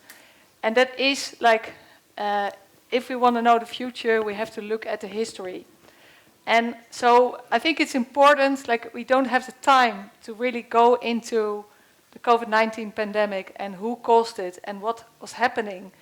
But I think this is a subject, this should be a subject for going deeper into, because there's still a lot of controversy about whether or not there was a bioweapon used, or also like Dennis Rancourt, he had this data showing that at some spots there was a tremendous, many people died, and in other parts of the world nobody died, or not so many people died. So we have this information which is not so easy to comprehend or understand, but we have to try, I think, to get some kind of agreement between our groups and amongst ourselves. But what happens? Because then we can go after the people who did it. And also, like, working together with MPs, I think this conference is like an excellent example of how we can go fight the problems that we are faced with. If we work with MPs, we can also work without censorship. Because the strange thing is, like the cartel, they have certain rules, and that is a legal legitimacy. Like even though everything they do is illegal, they still want to look as if it is legal. So if I write a letter to our government, to my parliament, and I publish it, they will never take it down. So you can, any information, it doesn't matter how controversial, you can just put it in a letter, and then nobody can do anything about it. The same is with legal procedures. If you want to talk on television about what is dealt with in a legal procedure, they cannot censor you because it's considered legal by the cartel. So I think like we have many opportunities to keep doing what we do without being harmed ourselves. And I think it's also so important to help the people who got hit. Like, for instance, Rainer Fulmich. He's still in prison in Germany. And it's a perfect example of how a lawyer is prevented from doing his job. Like doctors were prevented from doing their job, or nurses, or anybody, or journalists. Like at the moment, I'm doing a court case against the courts, because the courts don't allow free journalists anymore as journalists. And you see this secret network of government, the cartel, and also journalists, big newspapers and so on, operating to censor in secret. Like the moment that it's exposed, it becomes really difficult to continue this kind of thing. And it's quite interesting. I think it can really help to explain to the others that this is not a fair game. And it's cheating, basically. So we have many opportunities, I believe, to continue. But the support to the people who got harmed is so important. Yesterday there was a court case in the Netherlands. We have a court case against Bill Gates in the Netherlands, in the north of the Netherlands. But the lawyer, one of the two lawyers, he got arrested. And the court case is also about NATO. NATO doing this psychological programming. I think it was organized in Latvia. They have a big center there organizing this, doing this program. And so it was quite controversial information in the court case. And also some other really controversial information was put before the court. And a few weeks before they had a new court hearing, they arrested him. And also some other people in the North of Holland saying that they would attack the government or whatever. They didn't find anything. It only dealt about a conversation which was apparently overheard, fantasizing about perhaps doing something, but just a thought spoken out. So the lawyer is called Arno van Kessel. He has been in the most secured prison in the Netherlands, in Vught, where like drug criminals, who are the most dangerous ones, are being kept. It's a very strange prison as well. And he requested yesterday for his freedom, but it was denied. So he has to stay for another 3 months there for basically just fantasizing about that maybe something should be done against NATO. Can I input shortly? Yeah. That's what they're calling a thought crime. Yeah. Right? And it's how the surveillance system is increasingly being built around us through Palantir, etc., where thought crimes are a problem, where they monitor you, and if you happen to look unhappy or angry about something, maybe your parking ticket expired, then you're a threat to the system. On NATO, there was some high-level guy, I can't remember his name, who basically said that NATO should be turned against anti-vaxxers. Is Estonia a member of NATO? Yes? You should think about that. Go ahead, Micah. Well, yeah, of course, I've done some investigations on this CETA agreement, this Canada-Europe trade agreement. And it turned out that there were some multinationals behind it, like Shell, Goldman Sachs, and so on. And above that, the Trilateral Commission. And I think the way that they organize everything is making this combination between health and military. So it's also a NATO project. So everything is secret because it's a military purpose. So I also did some investigation in the Wuhan lab. And it was also a military purpose lab. It was also a military lab from China military. So basically, it makes it very easy for them to keep everything secret. But of course, it's very strange to realize, but it's not a war between states. It's a war between them and us, the human population. And there are many books about this, but it's quite strange because nobody wants to know this, of course. So, great. Any thoughts, questions, or ideas for Micah? Anything? Yeah? Okay. We are exactly on time. Go ahead, gentleman at the back. Thanks. One thing about this organizing and thinking about what is important. So we need people, we need their awareness, and we also need money. And we could combine this by organizing a very big crowdfunding campaign for World Council for Health, for example. Yes. Excellent idea. Let's applaud to this idea.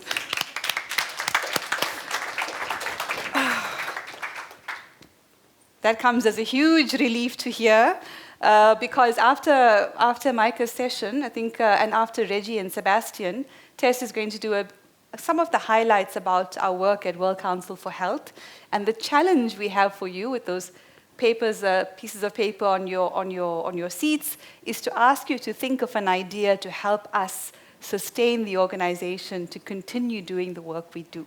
So we'll get to that shortly, but I think we're complete. Yep. Thank you very much from Micah and I. Thank you very much for your contributions. And we'll hand over now to Reggie and Sebastian for the last segment of the workshop part of today's conference, which is on socioeconomics. Okay, hello everybody. Sebastian and I are going to be making a short presentation on socioeconomic issues concerning the globalist takeover, pandemics, etc. And so we're going to be focusing on CBDCs, digital IDs, and smart cities. Now, before we start, I just wanted to mention to you, these documents all look the same because they all have the same logo, this anti-globalist international logo, but there are 3 of them and they are completely different. One is called, Will the New Pandemic Treaty Become a Tool for Globalist Control? And it's a 2-page summary of the main problems in the pandemic treaty. I read the pandemic treaty several times so you wouldn't have to, and distilled the problems down to 2 pages, okay? And then I have more of a zooming in, the perils of the pandemic treaty, pathogen access and benefit sharing system, and the WHO biohub system. So this is a deep dive on what I was just telling you about yesterday with the World Health Organization sharing out all of these pathogens to labs all over the world. 2-page summary. And then here, this one is the WHO's amended international health regulations, issues and concerns. And again, the amended international health regulations is a long, complicated document. I have read it and all the drafts leading up to the final one that passed and distilled the main problems of it down to 2 pages. So these are 3 different, all different, and also very valuable, I think, documents that are back there for you to take. Okay. So now, let's talk about, remember yesterday I said I wanted to talk about smart cities and didn't have time? Well, at 10:30 last night, I was asked to co-lead this, okay? And I thought, okay, here's my chance. Now I get to talk about smart cities. So let's just run the little clip about smart cities. This is Christine Anderson, great, famous MEP, anti-globalist MEP. A 15-minute city means basically a neighborhood where you can reach everything you need within a 15-minute foot walk, a doctor, grocery store, and so forth. However, if you now fancy another store and that does not happen to be in your neighborhood, you won't be going to that store anymore. Total control is what we're talking about. Once they decide you're no longer allowed to leave your 15-minute immediate area, they don't have to fence it in or anything. It will be done via digital ID. With the social credit system, kind of something maintaining like that. compliance. Yes. And there's pilot projects already going on in Bologna. It's called the Bologna Wallet, and in Vienna it's called the Vienna Token. It's voluntary for now, and it's only pretty much enticing people to get some ticket for a little less or something like that to go to theater, something like that. But soon there will be a time you don't have a choice anymore. You have to have this digital green certificate, this QR code, whatever, and then Okay, I guess it's cut off short. All right, so I want to explain the relationship between a 15-minute city and a smart city, all right? So the 15-minute city is what MEP Christine Anderson was just describing, and this is not theoretical, people. This is here are major examples. Paris, France is instituting a 15-minute city. Milan, Italy, Barcelona, Utrecht, Netherlands, Copenhagen, Denmark, and then other cities include Melbourne, Stockholm, Bogota, Buenos Aires, Portland, Cleveland, and Oxford. That's right. There was a huge controversy over. I don't know why it doesn't list Oxford here. Maybe because it was defeated or they turned it around. It's still happening because I know that there was a lot of controversy. The last one is Tallinn. Yes, Tallinn. Okay.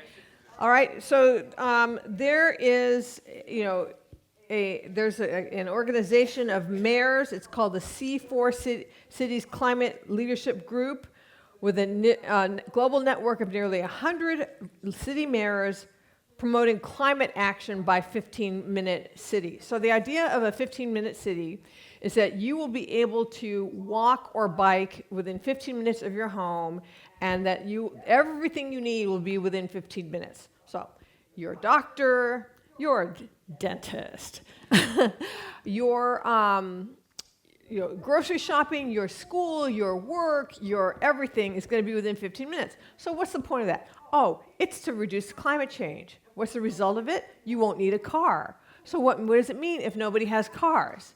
It means that you can't escape. All right, you can't escape. So it's actually okay. So that's the 15-minute city. Now let's look at the smart city, the relationship. Okay, 15-minute cities can only be a 15-minute city if it's also a smart city. So what a smart city means is there will be surveillance cameras on all the corners. And, I don't know if we're going to get to the point that Larry Ellison wants us to get to, where every one of us will be wearing a body cam at all times. But, ring cameras on the doors, everything. So that, because the only way they can stop you, or the only way that they can keep you within your 15-minute quarantine, is if they can track you if you leave. All right, so you got facial recognition on all the corners, so that and also license plate recognition, so that you are being tracked at all times. And so that if you walk out of your 15 minutes, number one, you can be stopped by the police. All right, that's one thing. Or maybe your digital wallet just will stop working in any way. You won't be able to buy anything. Whatever, okay? So you can only have a 15-minute city if it's also a smart city. So that's the first thing I wanted to talk about, and then we can talk about action items concerning stopping, your city from becoming a 15-minute city. I bet there are plans for 15-minute cities in every city that everybody lives in here, okay? Now, the second thing I wanted to talk about, which I didn't have time to talk about yesterday, is the digital ID, the digital wallet. I mean, I did talk about it, but I wanted to just show a video that I didn't have time for yesterday. And what this video is it's actually by a company that makes these digital wallets, and they're trying to pitch their digital wallet to different nations so that they will hire that company to create their digital wallets. And so you can look at, how it will work.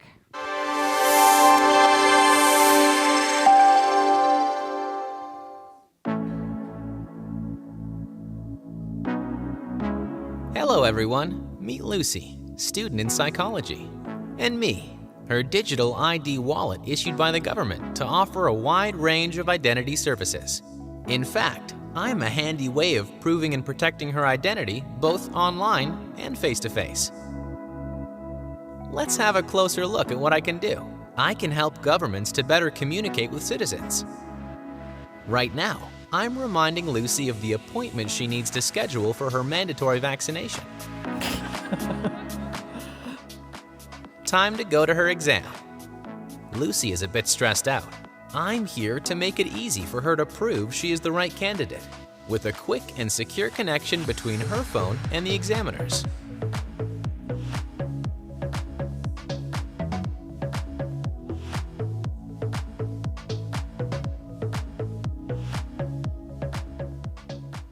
Exam passed successfully. Quick stop at the doctor's before celebrating, and no time to lose.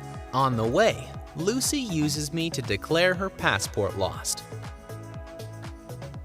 She needs it for her upcoming road trip. No issue. She can request an emergency digital passport without having to go to the authority office.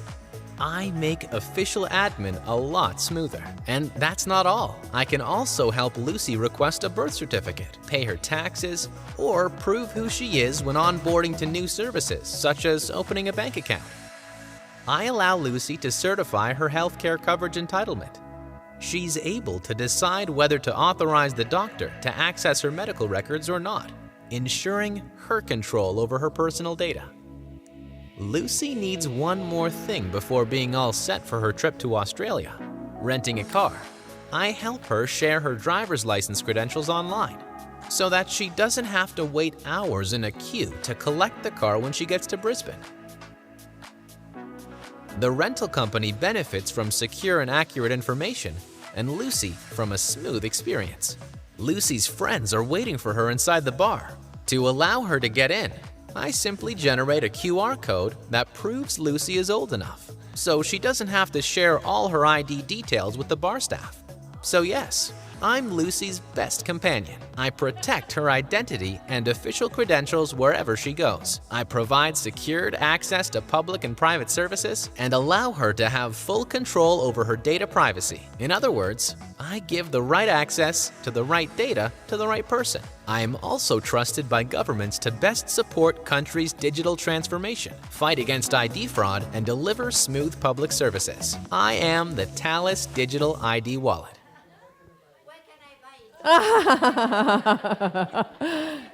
Yes, go ahead. Thales, he said.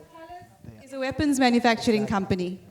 Its weapons are being used in conflict zones around the world. So you can see what they're doing here with security and military-industrial complex. Exactly.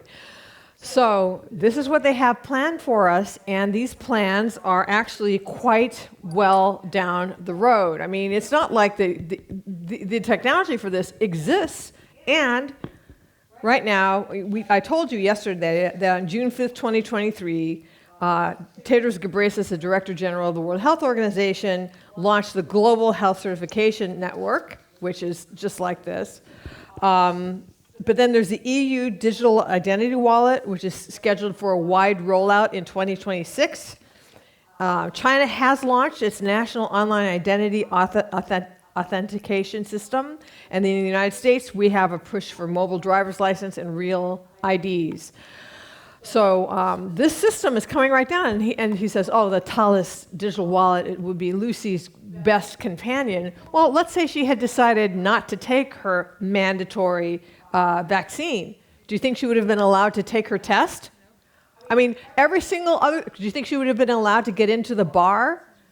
Every single other thing that she would have wanted to do that day would have just been turned off. And who knows, they could freeze her bank accounts and her credit cards as well, not allow her to pay her taxes, etc. So this is it's a tool of mass surveillance and total control, and it's rolling down on us very, very quickly.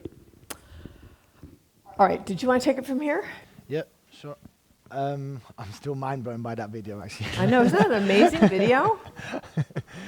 And I think exactly what you said, that it's the weapons manufacturer, the military-industrial complex. I think it's not a coincidence. It's the fact that it's still part of the same globalist agenda. Okay, I'm going to move a little bit to CBDC, which is still very closely related to the digital ID. I think from a mechanism point of view, from a technology point of view, it's a similar idea.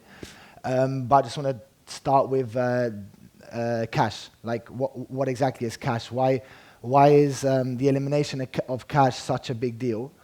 And even though for us, like, let's say, I'm guessing, but probably 80%, 90% of our transactions are with our card, cash still needs to be in a secure and safe environment, economic environment, because it allows us to have that option to have a private and untrackable transaction. Otherwise, everything we do, everything we spend is basically us giving information about ourselves to someone else, to a foreign body, to a foreign government, to a foreign, yeah. So with cash, despite the fact that there's no intermediaries, however, with the CBDC, it's basically the idea of completely getting rid of that, let's say, area where nothing happens, right, where you can't see what's going on. So this is the main problem here, and just so many thoughts at the same time. I'm thinking about how decorative the language on that video was just now, how beautifully it's presented, how everything is about convenience, everything is about bettering your life, how to make life easier for you. I think with the digital euro, I mean, I've been following the digital euro project quite closely, but I'm guessing other CBDC projects around the world which are becoming legislation or at least implemented follow the same the same approach. But again, it's that decorative language that we have to be so careful about. Fighting fraud, making your transactions more secure, making your transactions easier, convenient. And I think this is a problem as well for young people. Young people really like convenience. And people don't even take their wallets anymore. People are paying with Apple Pay. So it's very easy to get that CBDC right into your daily life. And I know from I wanted to actually quickly, from a quick economic point of view, it was from a recent report published by the European Central Bank. Just really quickly, what 10 euros, if the rollout of the digital euro is implemented, what would happen in the first 10 years with every 10 euro in circulation in the economy. So they calculated it, they're not hiding it. They said that for every 10 euros that they have, this is from the report, I'm not going to share it because it was just to save time. They said that 5 euros would be from people's cash. So this is in the first 2 years. So in the first 2 years of the implementation of the CBDC, of the digital euro in place, people will have given 50%, or for every 10 years, 5 euros of their cash into the digital euro system. Now you might be thinking, yeah, okay, but I just won't do that. Why? I'll keep my cash. I'll keep it going because right now the ECB states, the ECB states clearly that they will not be removing cash. That cash will still be an option for the economy of all the countries. However, what happens when they say that? If they are calculating that in the first 2 years, 50% of cash will be eroded from circulation, then you might start thinking, why? And there was a recent talk about President Ursula von der Leyen about the fact that she wanted to, let's say, accelerate investment into the military, into the defense. I don't know if you remember that talk. It was a couple months ago. And people were asking how, if there's about 10 trillion in savings, in people's savings of European citizens, how are they going to have access to that?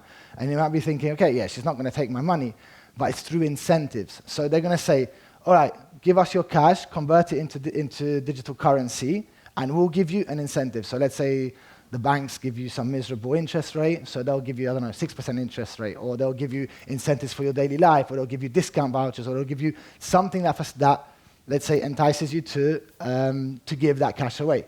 So that's what they calculate that the first 50% of the society will be. Then the next 3 or 30% of the society will be transfers. So you will be thinking, okay, what's the point of having it on my bank account, on my normal, let's say, street bank account, commercial bank account, when I have so many more possibilities if I have it as a digital currency. I can, and then again, they'll make the rollout in such a way where it will overpower the possibilities in comparison to your normal commercial banking.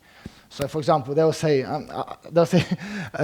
if you have a digital currency, you will be able to, have a better deal on flights, or a better deal on hotels, or a better deal on less petrol. You'll be paying for less petrol.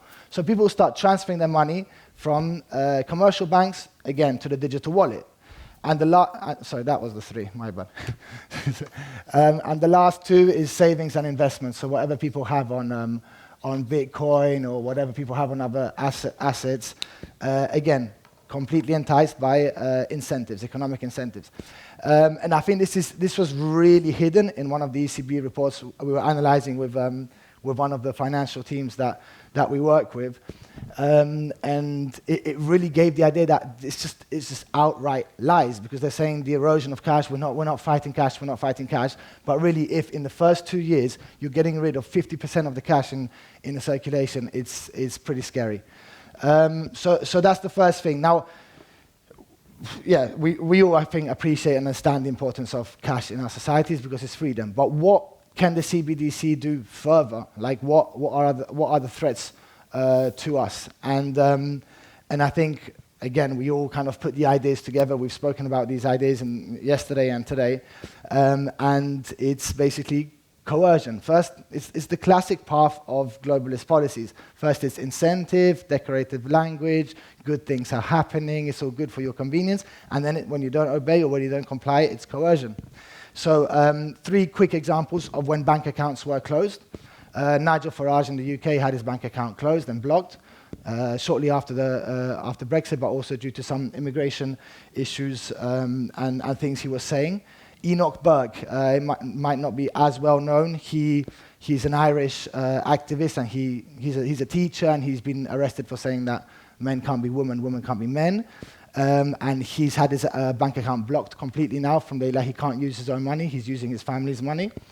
And the Canadian truckers back in the day during COVID is another example of when Justin Trudeau set out as a complete attack on them and finding who the people were and closing their bank accounts. Now, we talk about vaccines, we talk about all these other globalist policies that come from different areas, but I think nothing controls us more than access to our money. I think our money is just, it wins. And if they have control over our money, they have control over us, sadly, but it's the truth. So yeah, I think this is like a serious wake-up call. Legislatively, for the digital euro, for those interested, I think it was a plan from the ECB 2 years ago. It's progressing really fast now at the Economic Committee of the European Parliament. It's set to go through the Economic Committee. Then the Parliament, there's no chance it will not pass the European Parliament. And then it will go out to member states, basically, to defend. And if you're in a country like Poland or Hungary that doesn't use the euro, then don't worry. There's already an annex to the European Central Bank report that the same mechanisms and the same structures will be used to, let's say, unify the approach, right, the digital approach. So the Polish zloty or the Hungarian forint will go through exactly the same path. So yeah, I really wanted to stress how scary this is. It's basically how sovereignty and freedom are eroding from a financial perspective. And yeah, if we are, we're working on it on parliamentary level, but we need to be realistic that it won't be blocked at that point. It's going to have to go to the member states. And what I think, yeah, that's pretty much. I think we need to really understand that these people are not stupid. They know exactly how to sell these things. They know exactly how to address a large proportion of society. They've got mainstream media on their side. They use excellent language and propaganda like we just saw. And I think this is the key concern. I think if they have power over our money, they basically have power over us. It's as simple as that. How do we stop them? Okay, so this is now we need to move, I guess, to action. But I just want to add to the whole thing about digital IDs and CBDCs and the way the China social credit system works is, it's about everything that you've said, but beyond that, it's also about thought control because they will be tracking, like in China, they track, and right now they're tracking for us, tracking, and you were talking yesterday about how they want to open up all of the encrypted apps, like so you think you're speaking to somebody in an encrypted way because you're on Signal, or you're on Telegram, or you're on Proton Mail. They want to open all of that up so that what that does is it stifles any kind of dissent. Like I'm sorry, but this is dissenting. We're kind of like dissidents.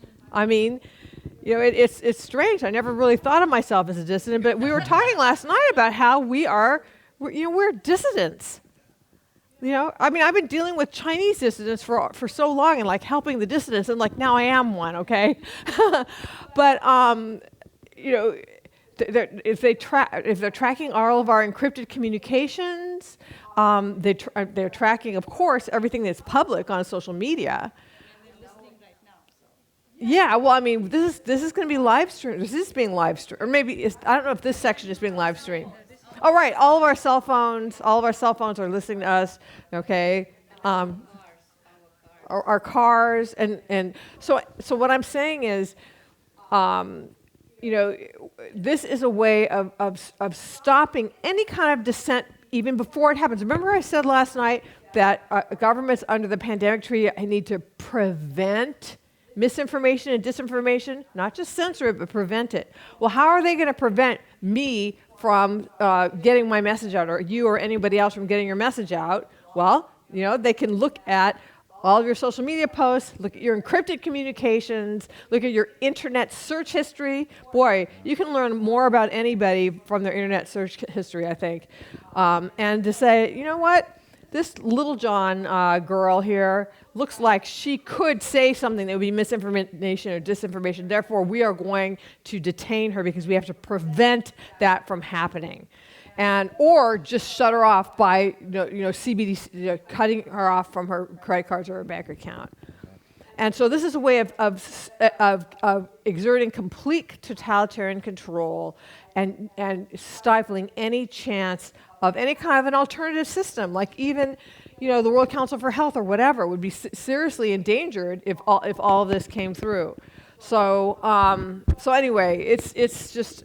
We have to stop this. So let's move to how are we going to stop this? Just quickly to add on that, very quick, I think it's important to recognize how coordinated these attacks are. At the same time, everything suddenly is happening. We were talking today at breakfast about the chat control. It's happening now in October. The digital euro, their deadline is October. The Agenda 2030, a lot of their milestones are 2026, 2027. It's now. It's a race to the finish line. This is how I see it. I see this as being a race to the finish line. I feel like the globalists are trying to snap the trap shut before we know that we're in a trap. Okay? And that's why getting the word out is so important, and just trying to raise the awareness of this so people even know that this is happening, so that we can try to escape or to prevent it before it snaps shut. Because once it snaps shut, once all this is in place, we're not going to be able to have conferences like this. Yeah, exactly. So firstly, raising mass awareness. Right. Number one, raising mass awareness. Okay. Go ahead. Yeah, no, I think it's slightly off point, but we've got to realize that what we're dealing with are fiat currencies. What? Fiat currencies. Fiat currencies, right. The concept.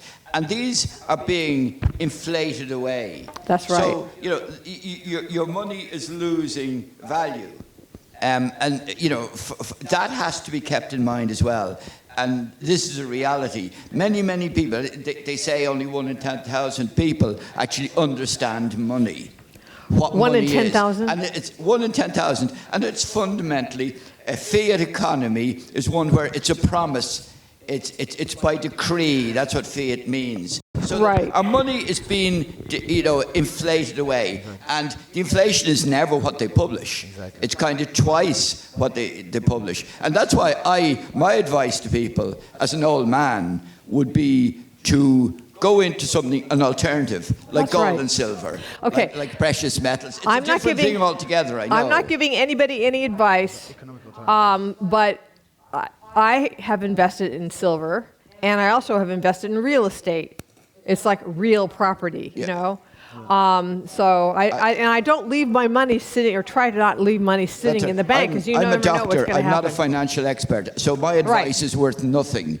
Right, my advice is worth nothing. I'm just telling you what I did. What I'd say is that's you've got to have an alternative. Put down gold and silver and real estate. Yes. Yeah, I think we need to raise awareness of the broader issue with this unregulated digitalization, because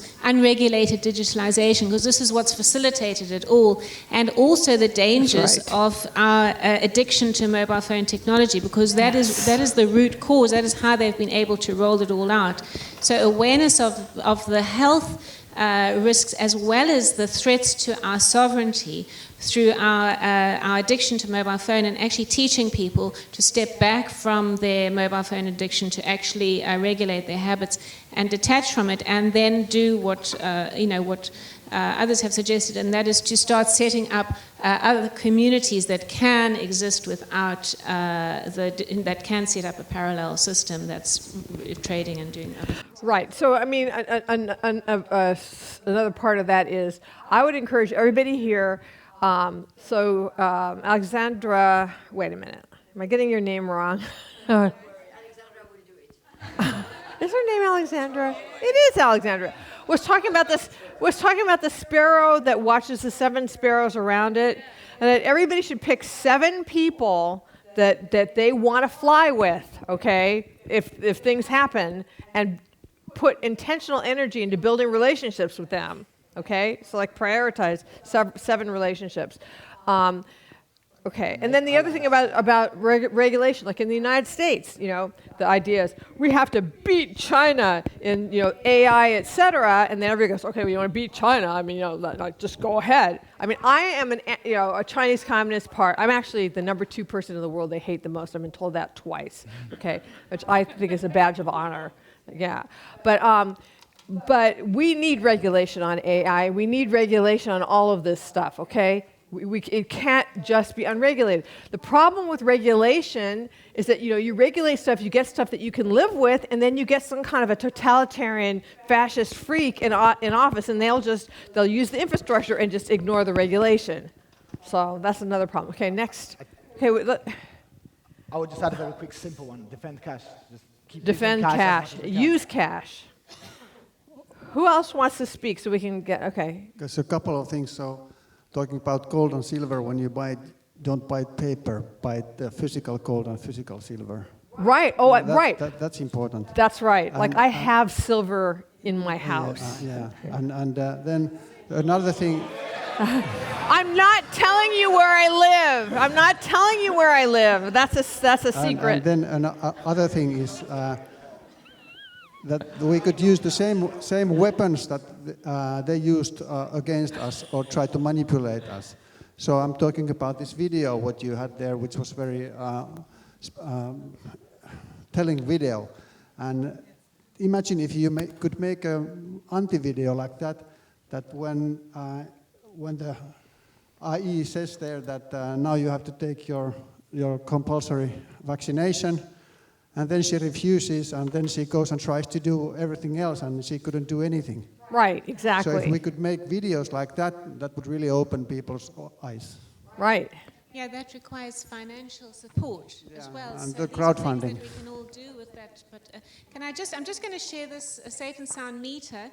And test your own, the electromagnetic fields around your own body, around your phones and that, because I think part of it is the fact that we're not aware, we're not monitoring ourselves, so we don't know what exposure we have. And when you are aware of the health risks of these things, you don't want to be near them, and we'll get people taking off their Apple watches and that sort of thing. We have to get people off the digital tech. It's really dangerous for health.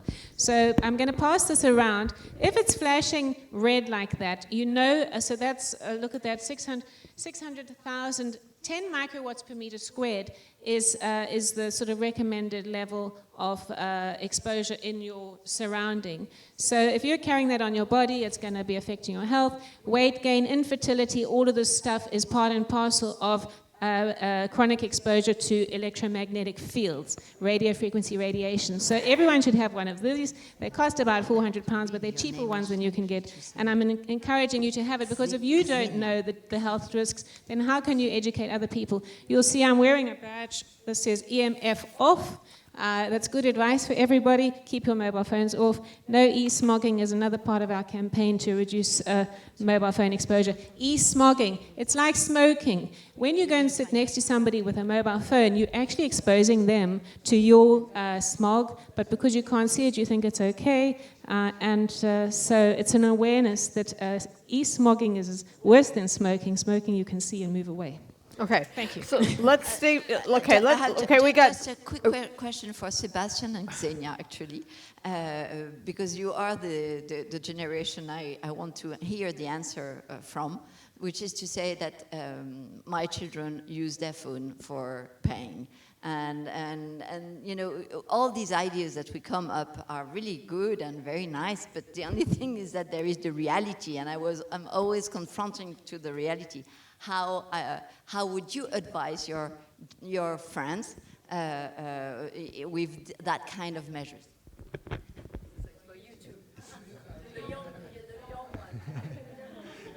It's a very good question. Do you want to go first? No, go. You can start. So the question was what I will advise to my friends. No, first, I want to say that I don't have lots of my age friends. Really, it is honestly. So I don't know whom I need to need to tell yes advice, but maybe among these people who I know, yes, I told them.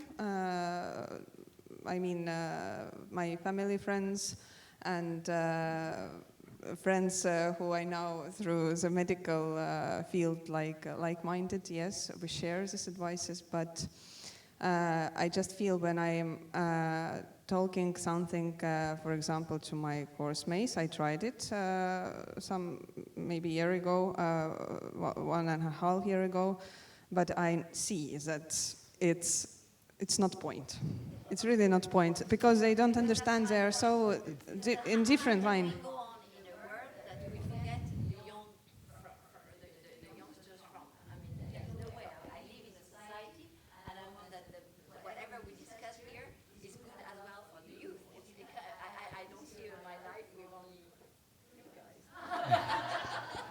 Because even the word holistic is for them, it's something that you know it's quite a fancy word here in Estonia. So it's very, sadly, our generation is a bit lazy and very susceptible to mainstream media. It's very difficult to push these things, like Sanya said, to push these things for them to understand, for them to comprehend, unless you just simply go hard and say, look, this is about to happen. You've got evidence A, B, C. This is literally, these are facts. These are reports that are coming out from legislative institutions, from projects that are about to change your life. And that's it. But people are not awake.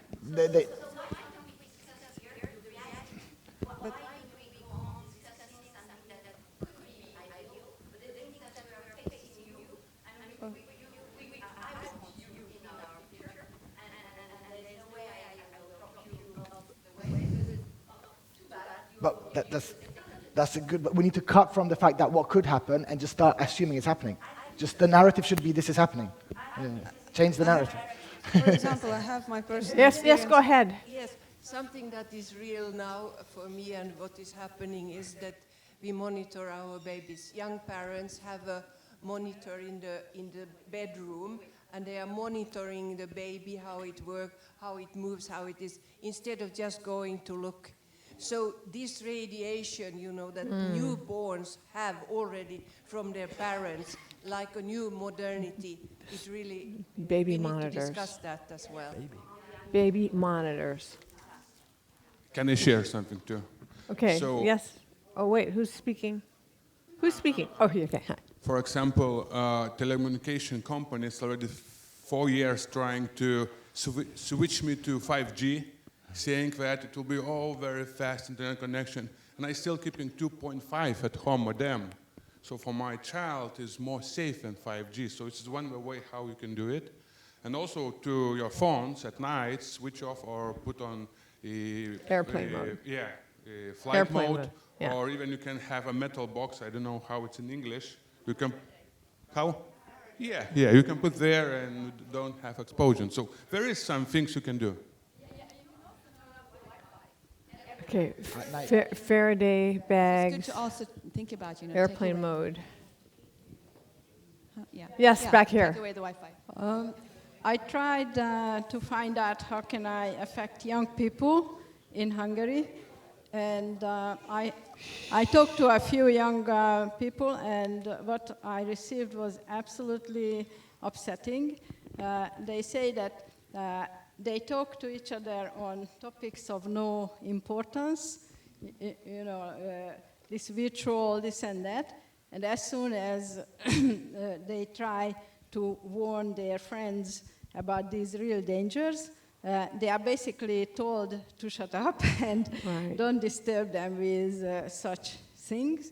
So there is a wall even before these ideas get, and that was about 3 or 4 maybe 20-year-old or younger Hungarians. I have only one success. My brother has 5 kids, and one of them doesn't have a Facebook account and understands these things, but the other 4 are just like everyone else. So I think it's a real serious issue, and what we need to do is to find a way to talk to the generation of like from 12 to 20, something like that, And I tried that, and I find it almost impossible in Hungary so far. Super quick, just to jump in here. Back to just what Alexandra said, I can give you an example of how young people think. So my brother-in-law, he lives in Spain. In Spain now, there's a restriction to take €3,000 maximum out of the cash machine. Otherwise, you have to declare and give a whole declaration to the government on what you're going to use it for. So I'm like, bro, can't you see what's going on? If you want to pay, he paid his last car in cash. So what are you going to do now? You can't pay it in cash. You've got to tell the government you want to buy the car.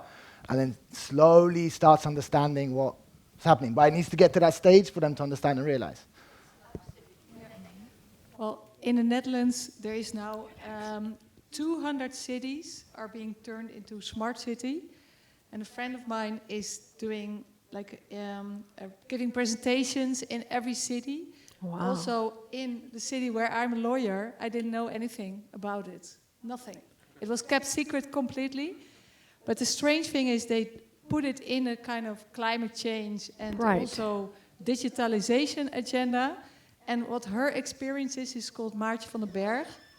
Called what? She's called Maartje van den Berg. She's the March for the Bear? Yeah, Maartje van den Berg. That's the name of my friend.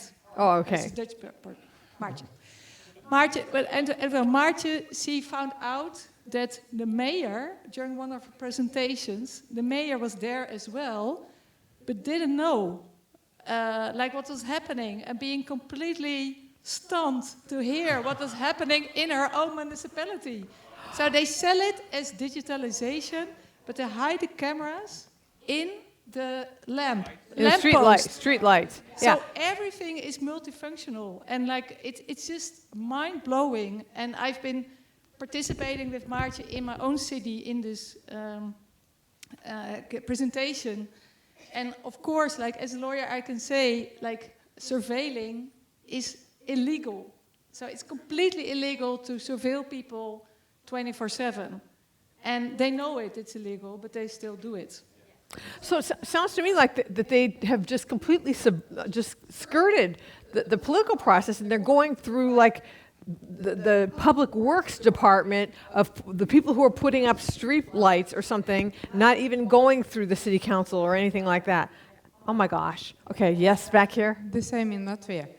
Yeah, I just agree with colleagues, and I can tell you I have 3 daughters, 20, 15, and 6, and I see how they are already gadget addicted.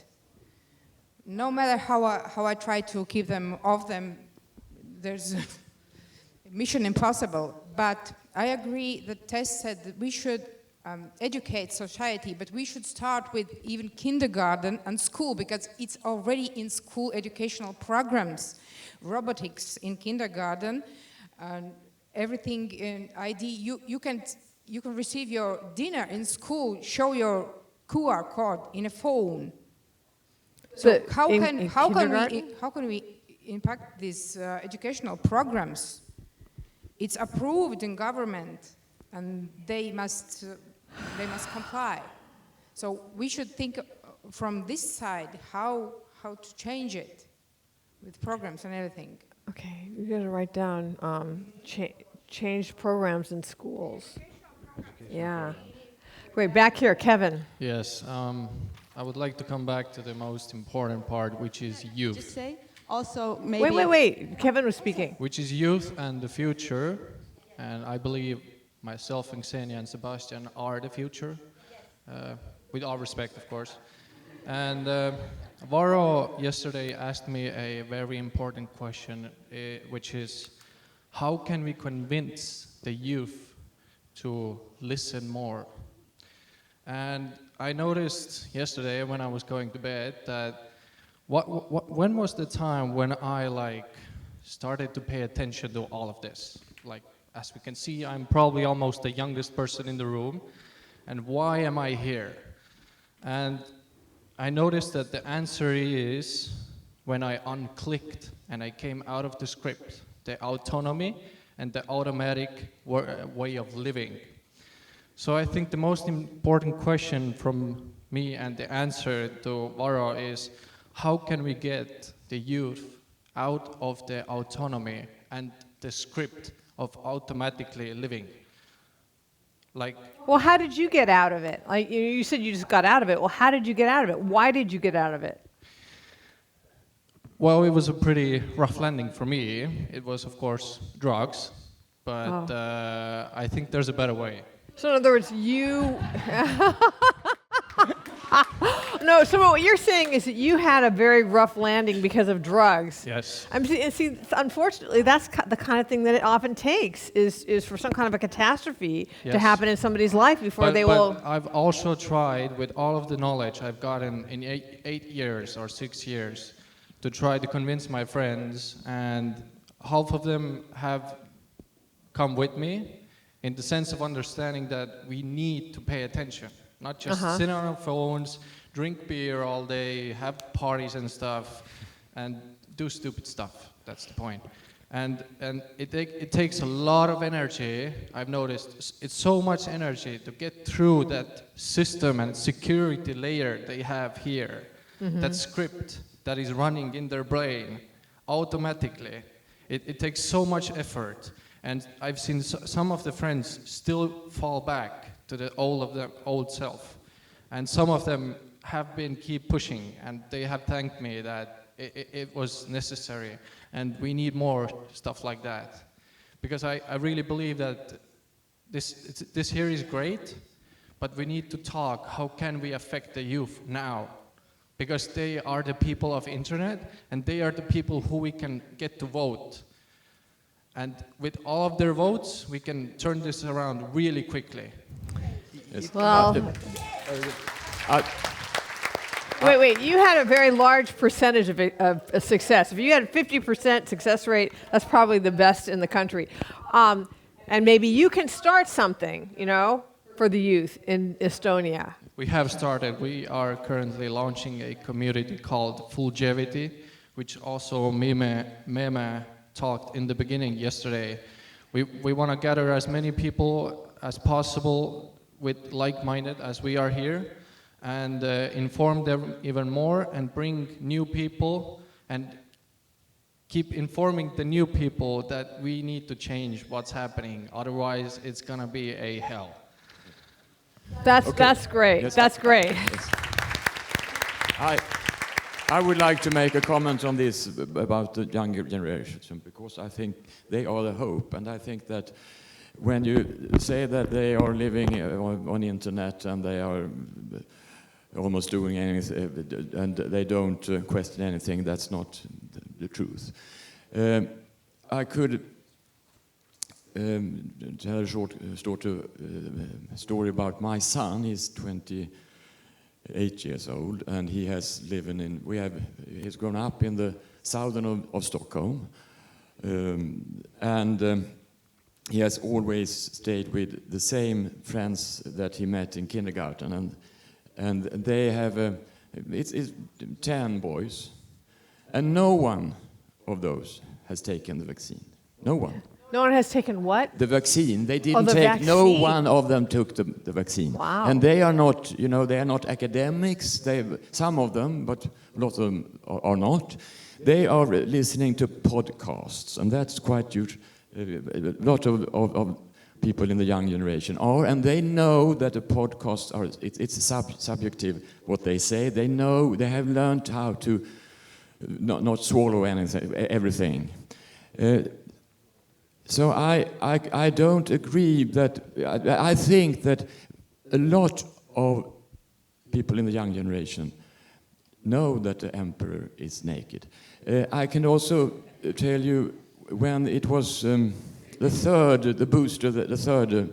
injection, mRNA, with the COVID vaccines, it was a minority of all people up to 30 years of age in Sweden that took that one, because they could see that it was worthless. Okay. Did you want to say something? Can you hand the mic over here? And then, Helen, how much more time do we have? Because I know that Tess wanted some time. It's over? Okay, you're going to be the last comment. Oh, they turned your mic off just to let you know that it's over. Why don't you just stand up? No, wait, stand up and just address the room. You can speak. Stand up.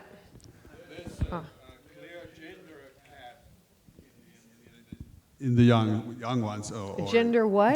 Gender gap. Gender gap. Young boys and men are fully aware of what's happening in the world, as we heard. Young boys, they know what's going to happen. They don't. Some of them, they don't take vaccines. But the problem is with the young women. They are totally brainwashed. What, the young girls is what you said? Young girls and young women are totally brainwashed. There are some exceptions, of course, but usually boys, they follow podcasts and they know the other side. That's true. They're easy to brainwash. The future. The nature of women is they tend to worry about the future, whereas men tend to live in the moment. I think these are big generalities. All right. Well, on that note, can I add one more yes, thing? I think yes. Let him have the last word. We haven't spoken enough about politics. I mean, at the end of the day, we got people in government who technically we still vote for. Let's mobilize. I mean, I said this ago, we do election season campaigns, so we tell people what will happen if this guy's in power, and we need to mobilize hundreds of thousands, millions to get these bastards out of government. That's our first thing. As everyone, we all live in countries where we still vote, where we can still have an influence on some kind of change. Let's start from there. Let's start mobilizing people, expressing what these guys in government are doing, and telling people around that, raising awareness that if we continue this path, this is a globalist who's taking your country to this, who's going to threaten your freedoms, and all these projects are going to facilitate with these kind of governments in power. There are small parties that are rising up, small still, but we need to support them. We need to get behind them. We need to find alternatives to the status quo. We need to find alternatives to the establishment. This is the problem, because otherwise they're the ones with the power, and we're just talking. And really, we need to use also our democratic vote to influence, as much as that's worth, because we all know that still has its limits. But I think we haven't spoken enough about the political side. We need to press on our governments, local level, national level, and then of course institutional level at most. Right, I agree with that. And we've had tremendous success in the United States using political pressure to get the United States to defund the World Health Organization and ultimately to withdraw from the World Health Organization. So we know how to do this. Good things can happen still. Yeah, good things really can happen through political action. Exactly. Okay, I think that we have to be done now because Tess would like to speak. So thank you very much.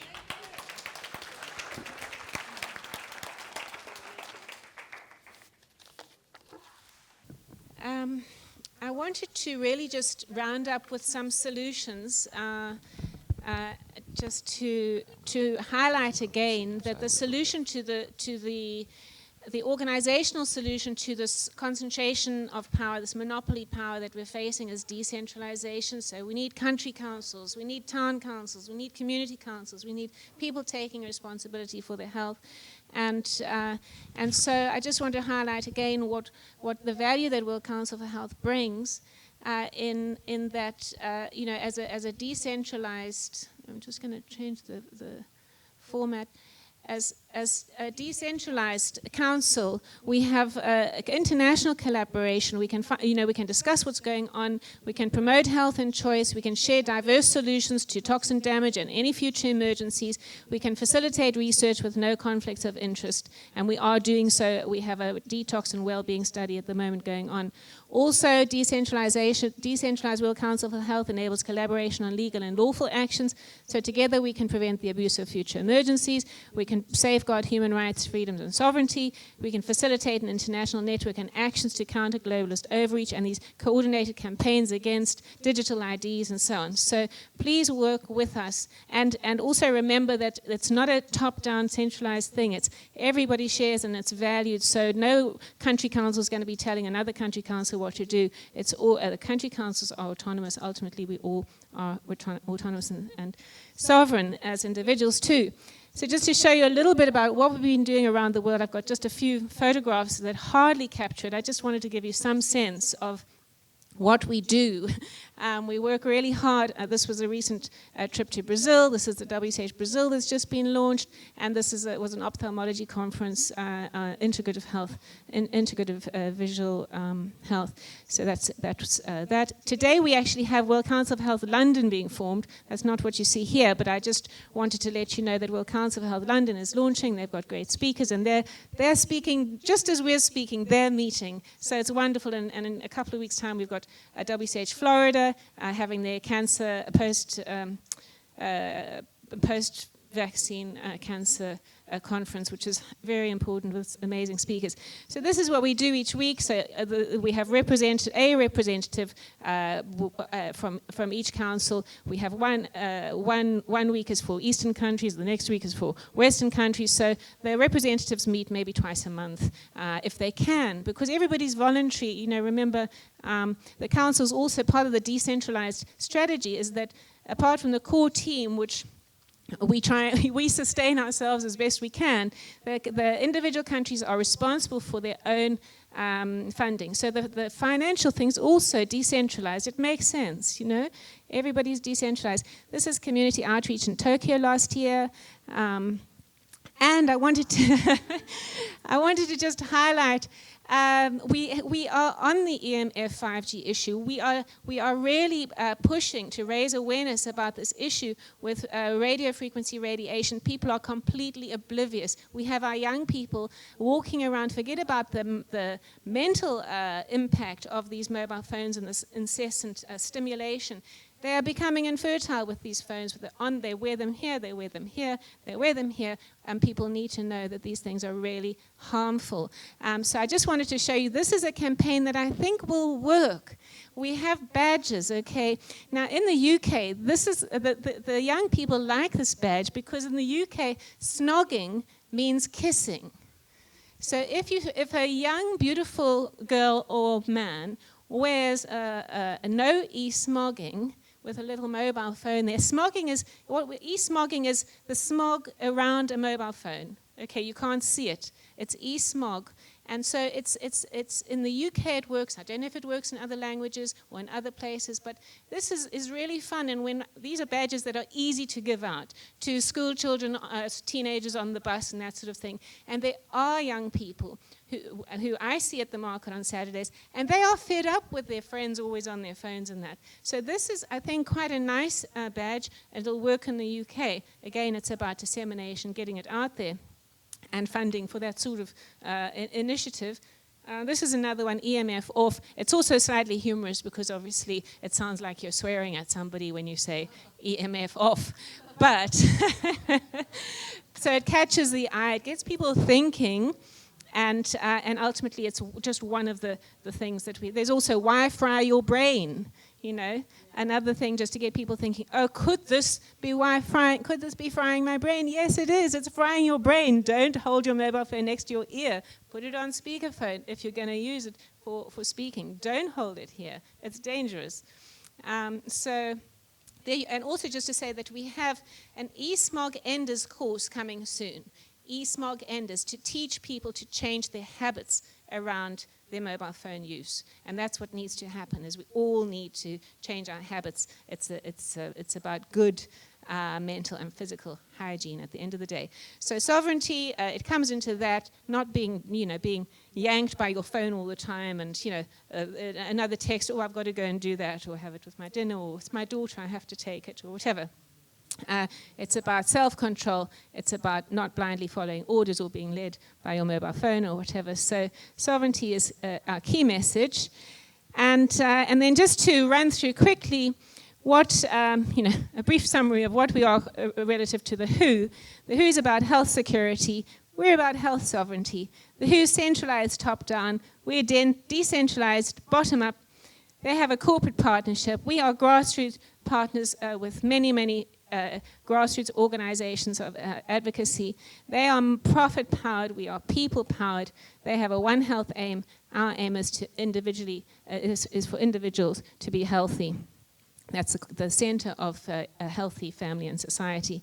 They have a plan to prevent disease with 500 genetic vaccines by 2030. we plan to remove the cause of disease. Let's identify the root cause of why all our children are sick, why we're all sick, why we have all this chronic disease, and get rid of those causes. Mostly they're caused by corporations. So they have this absolute drive towards technology. We are founded in nature and natural healing modalities.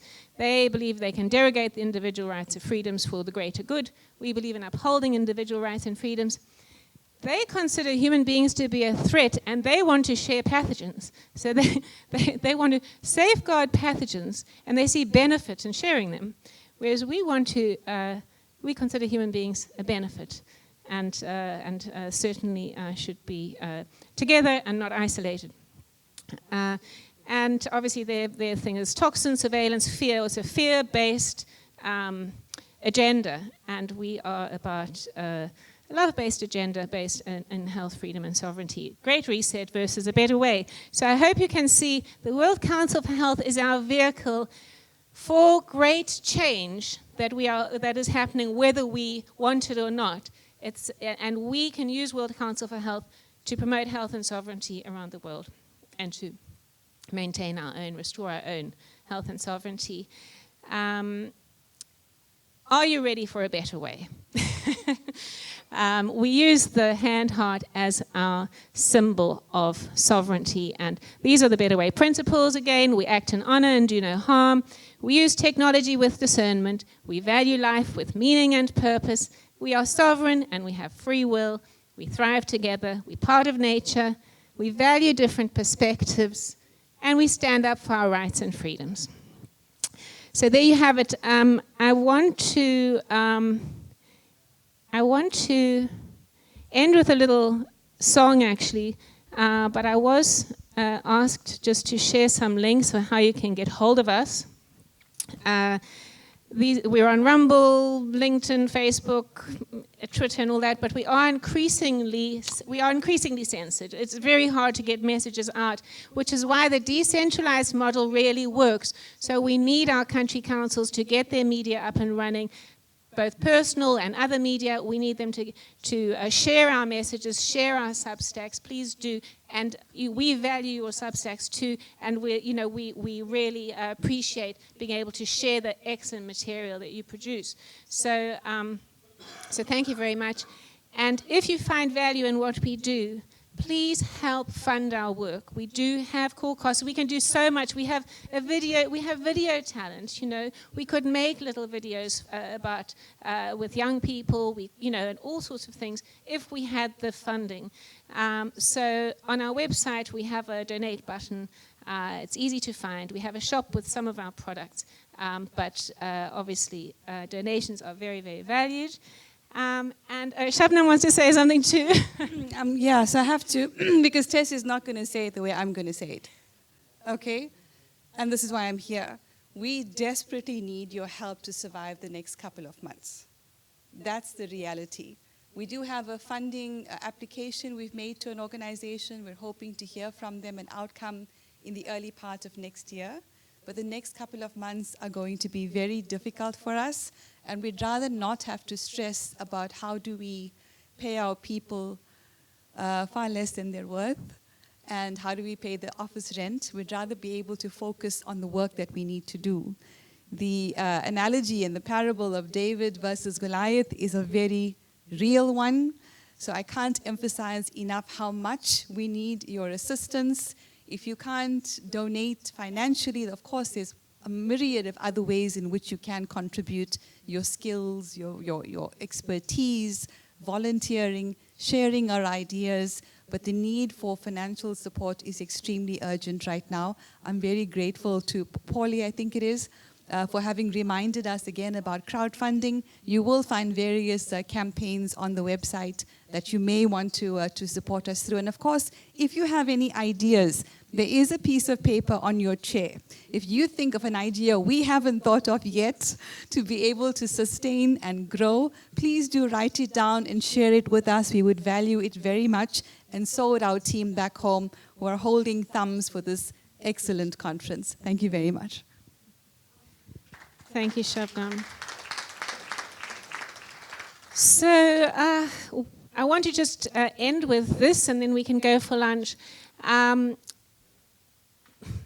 You've all heard a lot of, we've heard a lot of quite scary stuff, and we're feeling, somewhat pacified because we're all together and we've been working together on this, but action is required.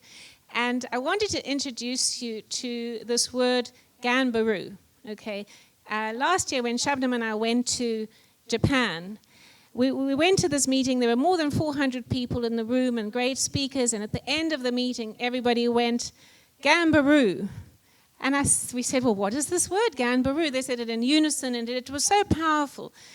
They said it means let's do our best. So in a better way, which we're all aiming for, all we can do, each of us with this Goliath that we know is, there at our doorstep, is to do our best. It's all we can do. So Ganbaru means let's do our best. And so I can't sing. But it requires great courage to be able to sing when you can't sing. I've asked Sven to assist me in this, but I think you will get the meaning because the message of the song, I think, is valuable for all of us. And we have a chorus that I will put up for you and indicate when would be a good time to jump in. Okay, are you ready, Sven? It's the same melody every time, so you will... You'll pick it up. Yes. Okay.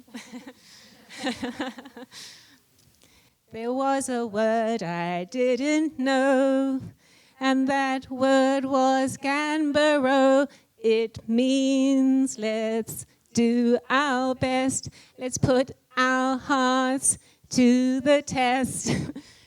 Ganbaro, let's do our best. Ganbaro. For the future we won't rest. Ganbaro. Brighter path let's pave today. Ganbaro. Together we'll find a better way. Ganbaro. Did you know it's Japanese?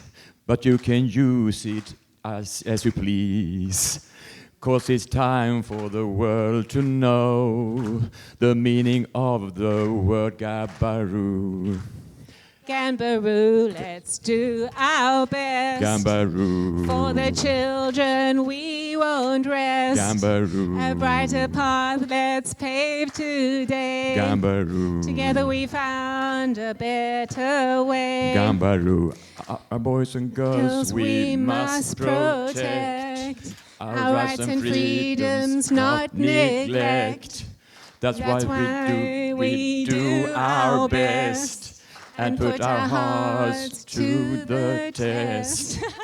Ganbaro, let's do our best. Ganbaro. For the children we won't rest. Ganbaro. A brighter path let's pave today. Ganbaro. Together we found a better way. Do you want to sing one more? One more verse? We have everybody, Ganbaro, Okay, but you don't have the text. Let me see.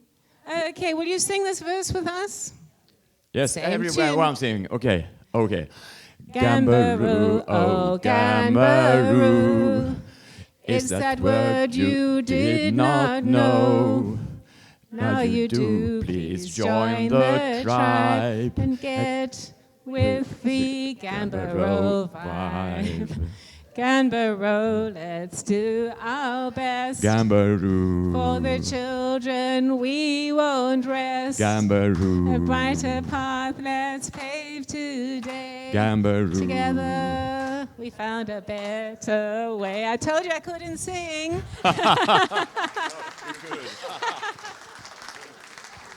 Thanks, everybody. Welcome back, everyone, to the WCH Estonia Health and Human Rights Conference held in Tallinn, Estonia. This is, of course, our second day. It's been a fantastic conference. Yesterday, we had presentations from incredible people who feel passionately about creating a better world. This morning, today, second day, we dedicated to workshops focused on health, human rights law, and socioeconomics. And this afternoon, we have talked about some ideas around the Tallinn Declaration and what the process should be. Shortly, we'll embark on the last part of today's conference. I'm feeling a little sad already, but what I am happy about is what we did earlier. The discussion that we have proves that we can sit down together and have different perspectives and discuss them robustly but respectfully. I think it's a real example to people, not just in Estonia, but around the world, as to how we, the people, can create our own future, how we understand our own challenges, how we can come up with solutions, and we don't necessarily need experts as defined by the authorities to tell us what our challenges are and what the solutions to those challenges are. So thank you very much for participating in this process. I think we're just missing Micah. She should be with us shortly, but we're getting mic'd up. If you're watching us online, thank you very much for joining us for the last 2 days. You will be able to watch the conference both yesterday and today on playback, and we encourage you, of course, to do so. With regards to the last session that we've had on the Tallinn Declaration, we've done some good work in talking not only about the title and the subtitle, which is important. The framing of the document is very important, but also about the context that it arises from this conference and our thoughts on what the purpose of this document would be. And we also proposed and agreed on the following, that we would create a process so that people who participated in the conference can engage further. We will meet, we will make time to meet so that we can draft the content section of the document. We will create a short section and a longer version that brings together the elements that have surfaced today, which is the human rights, but also the practical activism and marketing. In other words, communication skills to be able to reach as many people as possible. We do, of course, have the option to include practical solutions in the guide or a guide arising out of this conference. So we have a couple of options. And of course, there will be a press release that summarizes the highlights of this conference. So with that being said, thank you, everyone. You've been amazing. It was such a joy to actually behold this process, because I think generally we rely on governments to make decisions for us, right? We don't engage in the processes. We don't know what the Constitution says. Maybe we don't even want to engage in those processes. But how beautiful it is to be able to feel empowered enough to be heard, to speak, and to make decisions. I think that's beautiful. So we're going to move on from this part of this afternoon for the next hour, and we'll be talking about essentially highlights and reflections from the workshop this morning. Anything you didn't get a chance to say, but then later on thought, oh, I really should have mentioned that. Or perhaps something was sparked through a discussion with somebody that you had either yesterday or today. So that's what we're going to do. And of course, if you have any interaction, a comment, a question, or an idea, of course, we value that very much. I'm sure that somebody will assist us with the mic, so of course we can hear you as well. Does that sound like a good way forward? Yes. Okay, so who would like to kick us off? Anyone have any thoughts that come to mind immediately that you want to highlight on day 2 of the Tallinn conference? Well, I would like to say something, yes, Shabnam, because I co-hosted the first workshop this morning with Dr. Jan Rugby from WCH Scandinavia. And what we had decided to focus on was the WHO collaborating centers and the GORN centers. And these are centers that work in collaboration with the WHO. It's a network of more than 800 collaborating centers and 310 GORN centers that have been established by the WHO around the world.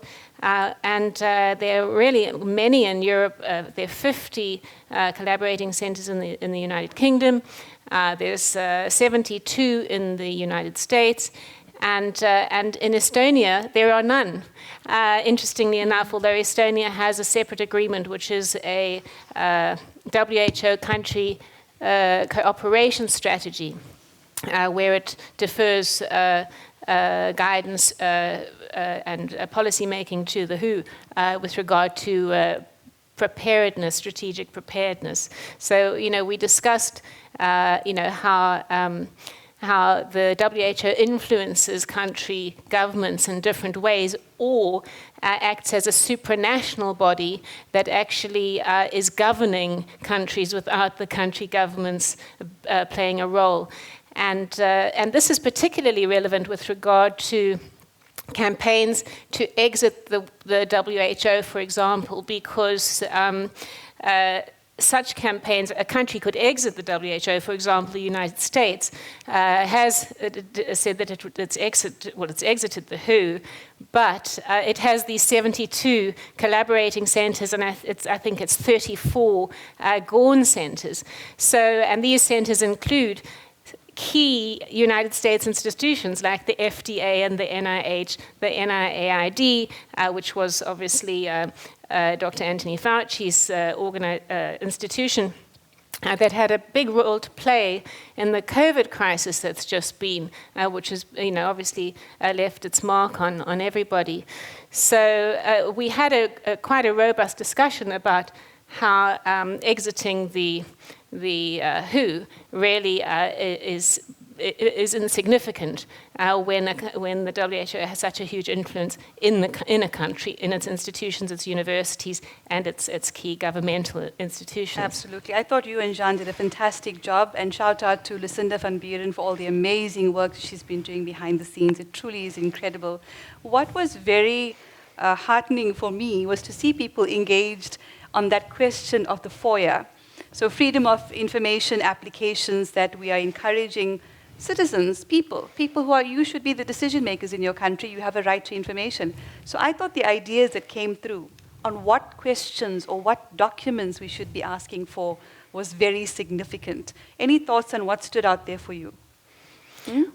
Yes, Tess, that session was very interesting, enlightening for me, because in my own country, there were no less than 28 of those WHO collaborating centers with all kind of projects, and it made me curious where these projects are done, and so that was not so surprising. There was certain institutions and universities in my country, but then when I wanted to know what they actually were doing, it appeared that their work plan and their yearly progress reports are confidential.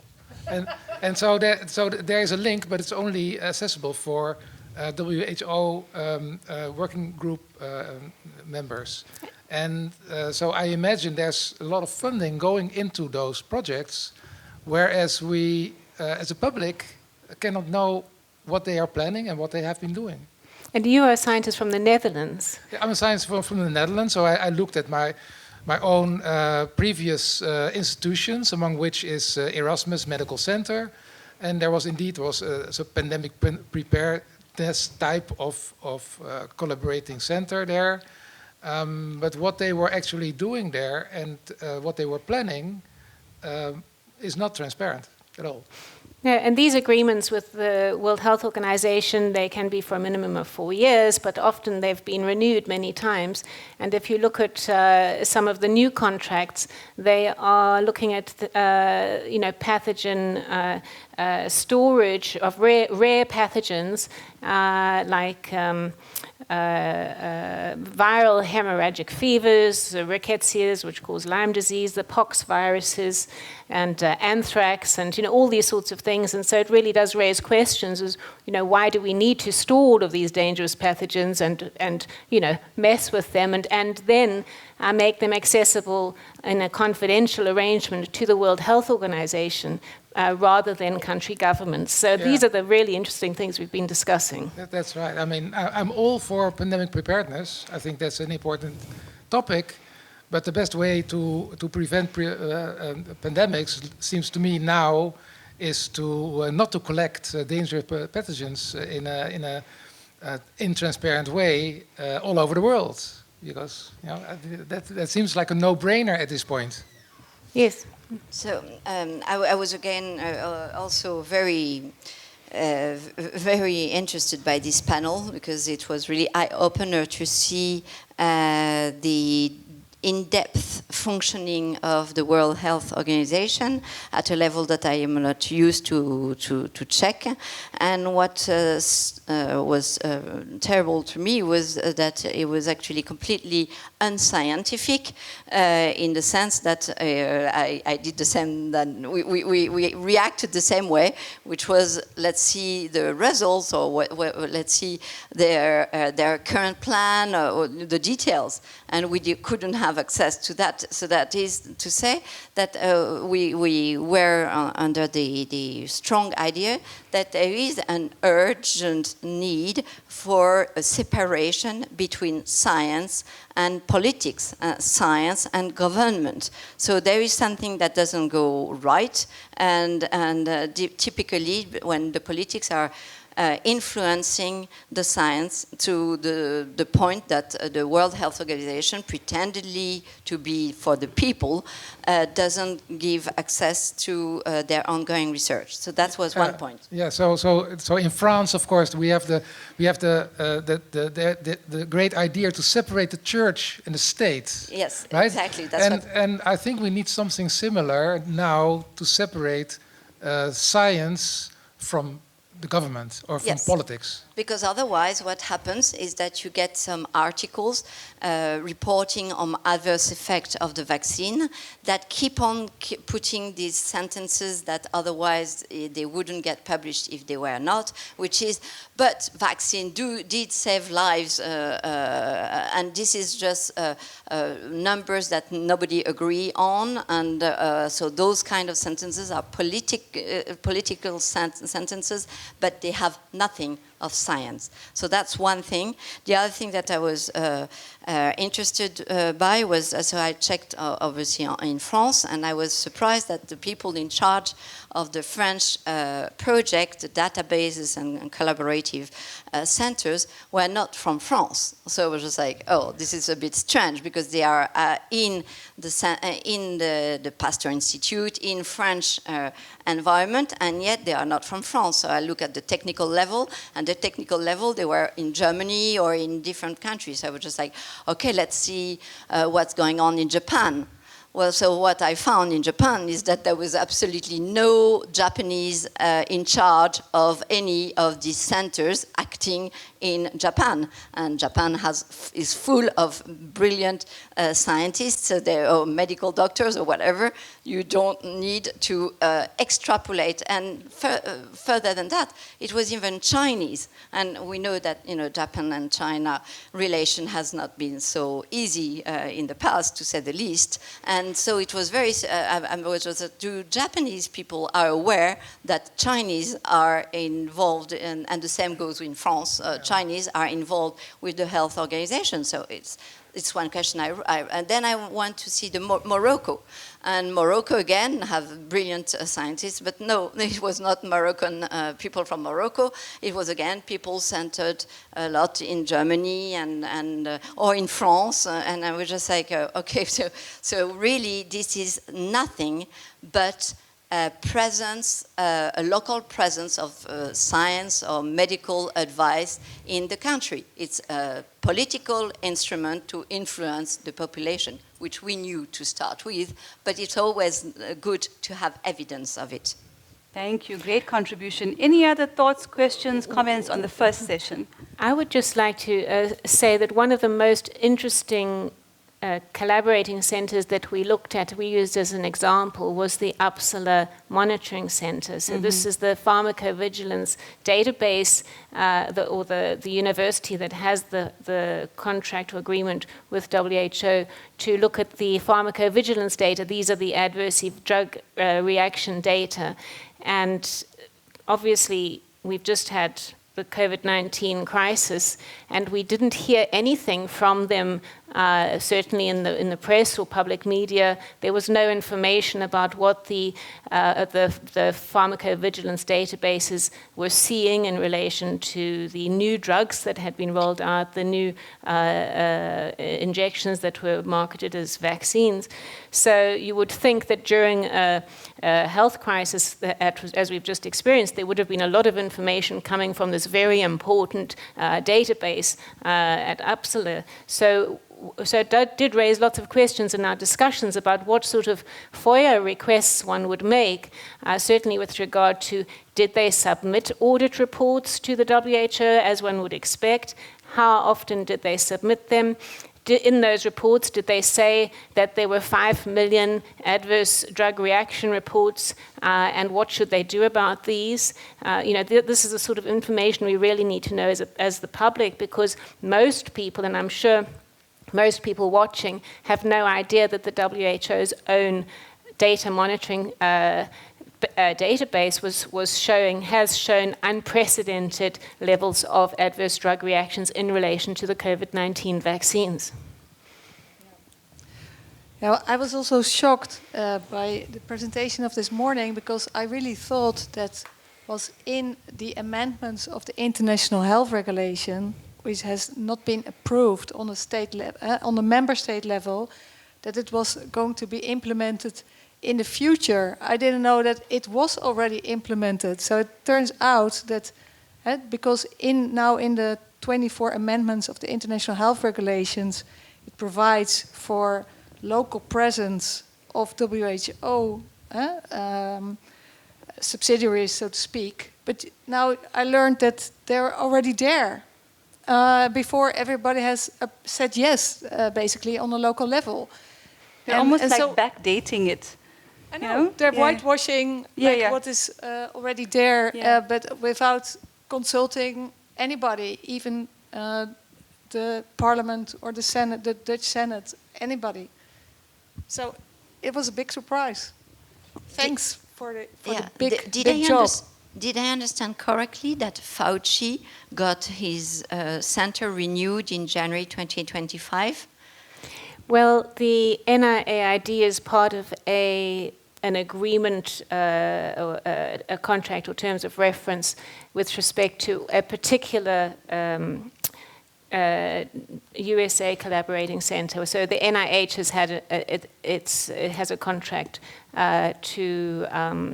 I think is it the biological standards, so it's to do with vaccines and blood products, I think it was either 289 or 491. So they've had this agreement renewed, and it has a provision for the NIAID, which is Dr. Fauci, who's a very controversial, and many have indicated that he should be due for criminal charges based on what his conduct was during COVID.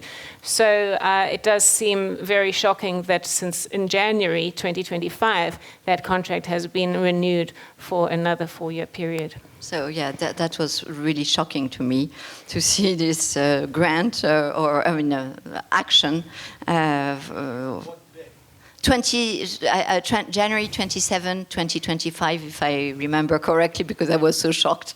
But don't quote me on that, but it seems that that's what it was showing. January 27 of the year, this current year, 2025. Can we take a pause just to hear if there are any comments, questions, thoughts, ideas from our audience, the people who are with us at the conference? Were you surprised by what you heard this morning, or did you feel like, well, it's just business as usual in your country where these systems exist, you don't know about them, and then you have to rely on an organization that you trust to bring this information to you? Go ahead, John.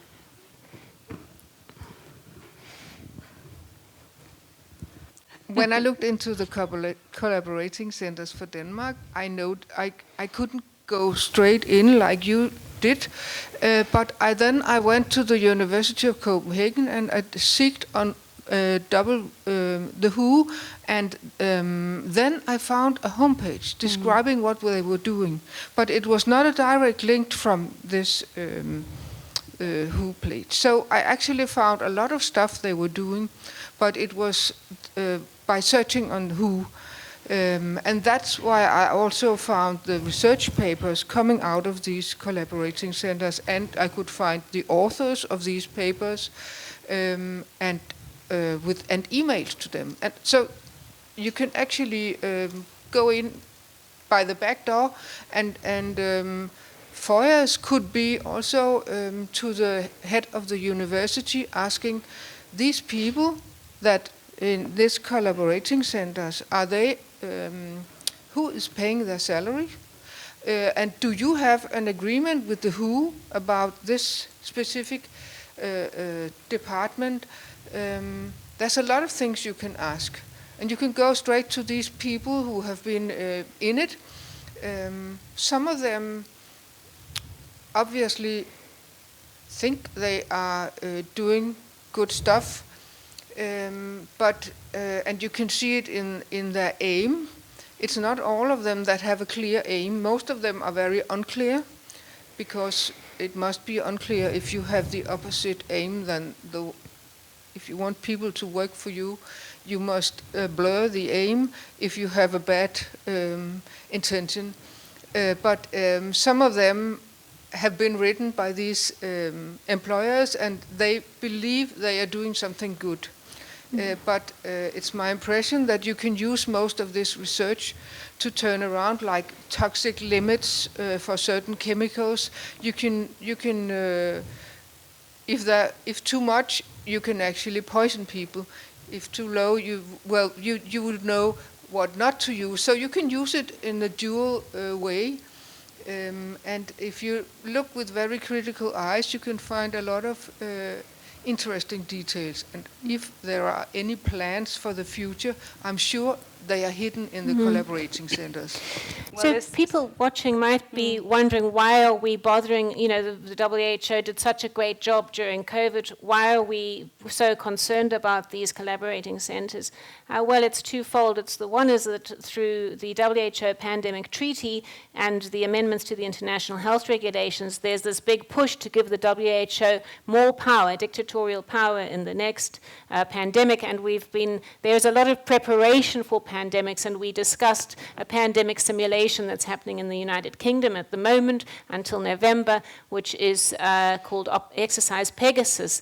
And so with these preparations for more pandemics, it's really important that we as the public consider who should be making the decisions that affect our health and our ability to make our own choices regarding our health in the event of health crises. So I'd like to move on now, and let's ask Reggie what she thinks about the morning discussions.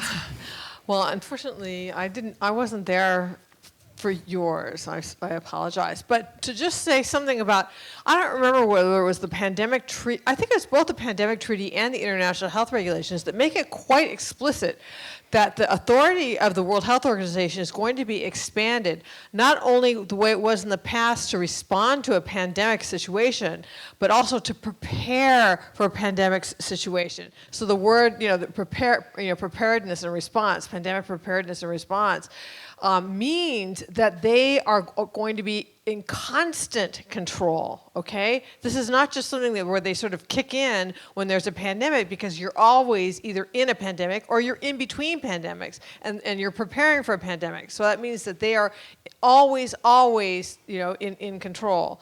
But in terms of, there was the second one on law, so that was yours. Mm-hmm. But you want me to talk about the third one, the one that Sebastian and I co-led? Yes. Okay, so the main points there, I think we're summarizing the main points. May I just encourage us to have some sort of time frame? So we've got an hour. If we can dedicate that to 20 minutes on the last session, socioeconomics, then 20 minutes on the human rights law session, and then 20 minutes on sustainability. Your ideas on how we can support this work and grow it. I think we would have had a fantastic 1 hour together.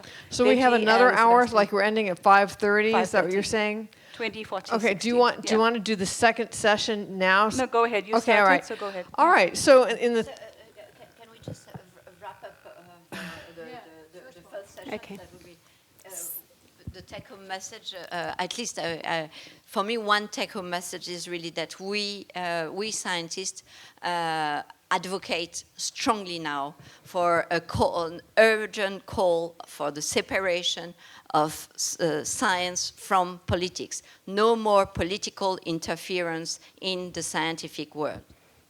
I would like to say that we only not need to separate politics from science. But we also need to separate big business and non-governmental organizations from science. The whole basic thing about science is to be independent. Yes. And that seems to have been forgotten for a long time ago. The funding comes from the big business, and who funds, they pretty much tell us what the science may publish. And that's the big problem. Also, not what is published, but what is not published. That's also very important to know. And the results which are not wanted, they are not published. I have to be opponent here because if we think, for example, this climate change science, it's totally based or it's from the politics, the whole science in the climate change. So how do you separate these things now? It's impossible. If you wanted to come into the real science, you have to abandon the whole climate change science because it's a fraud from start to finish. So you cannot separate science and politics from each other. The resources that you put in the science in the certain field is always a political decision. Right, I would have to agree with that. In that the documents themselves from the World Health Organization fuse science with politics. So the whole idea of One Health, right? That human health is, and this I guess is in the second section, but that human health, plant health, animal health, and the environment are all fused together, which fuses in climate change, is a political decision, and it's in the documents it's in the pandemic treaty. So I don't know how we can separate them out if they have fused them together. I think probably by eliminating conflicts of interest, but I agree with you, it's difficult to separate because we have member state delegates unelected by us going to the World Health Assembly and making decisions that are not in our best interests. That's politics in health. I think it's very easy. I think it's very easy to separate science from politics, because science is just a method, right? It's a scientific method, and even climate science can be addressed by the scientific method, and the only thing you need is funding for independent scientists, and if that happens, then the scientific method will solve it. Okay. Exactly. The only problem is that politically, my understanding is that people who go counter-narrative, like real science climatologists who have said, you know what, we don't believe that climate change is real, or that there's a problem with the numbers, or what, they can't get published and they lose their jobs. Because it's politicized. Exactly. That's exactly what we're saying. All right. So that's why. And gosh, don't take my so that happens because the science is politicized, and normally scientists are very much interested in counter-narrative discoveries. Right, exactly. Unless it's politicized. That will give you the Nobel Prize. I mean, you don't get a Nobel Prize by saying what everybody already believes. Okay.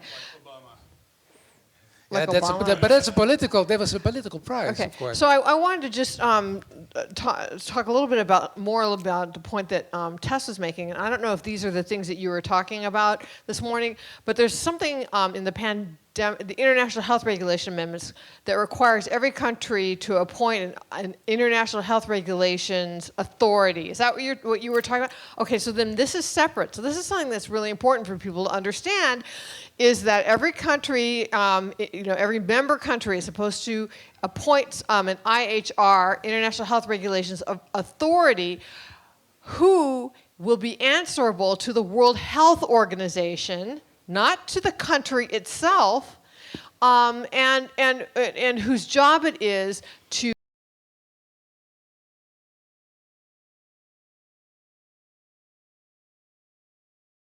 changing the legislation and the regulations of the host country so it will conform to to the World Health Organization.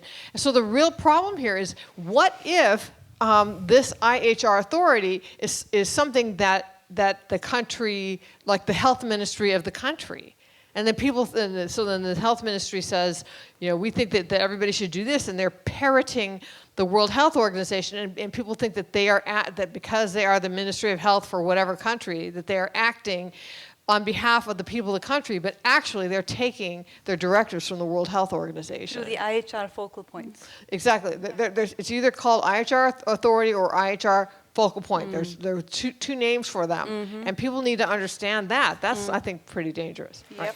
I think conflicts of interest are really important to educate people about, because many people don't realize that almost 80% of the World Health Organization funding comes from voluntary contributions, and these contributions are from drug companies, from wealthy individuals, in particular Bill Gates and his associated organizations like the Bill and Melinda Gates Foundation and Gavi, which is the Global Vaccine Alliance. So, and Bill Gates has said in an interview that he makes a $20 return for every dollar invested in vaccines. So when you have such a powerful lobby within the World Health Organization, you can see why there's this focus on the collaborating centers around the world. The focus is on vaccines and in actual fact on their immunization 2030 campaign. They're saying there'll be 500 vaccines by 2030. And the new way of making vaccines is not a traditional sort of vaccine. They churn them out in 100 days, or so they boast, which of course you can never say is a safe vaccine or effective. It cannot be safe because it takes at least 10 years to go through the proper clinical trials to determine whether something is safe. Right, and the only way you can make them that quickly is through mRNA. Yeah. Right? You can't make them that quickly in the traditional way. Well, and with the AI Stargate. So we've got a comment here, and we want to, of course, include everyone. And then we'll come back to Reggie and Sebastian for the next 20 minutes. Go ahead. We talk about the medical world, and what I just got to know in the intermission, I don't know if it belongs here, and I was so astonished. We have 4 private medical branches or care centers, or what shall you say, hospitals in Finland. And I got to know that one of the biggest ones is now owned by the Citibank. I didn't know it. Health disease is big business. A disease is big business, and we need to recognize this and really take back responsibility for our health and not engage in this corporate industry. Yep. Okay, so we're going to move on to the next session, unless you have a burning comment, and then it's your session, both of you. Yes, go ahead. Maybe just super quick. Yes. To swing right back to what we need to separate from what. We talked about options, separating politics from science, science from politics, other options. But really, we need to separate the corporate part, the influence of the corporate part, with government. So we see it in the military-industrial complex, and we see it in Big Pharma. These are 2 of the biggest industries on the planet. So military-industrial complex can't flourish if there's no wars, and Big Pharma can't flourish if there's no pandemics or whatever they want to call it.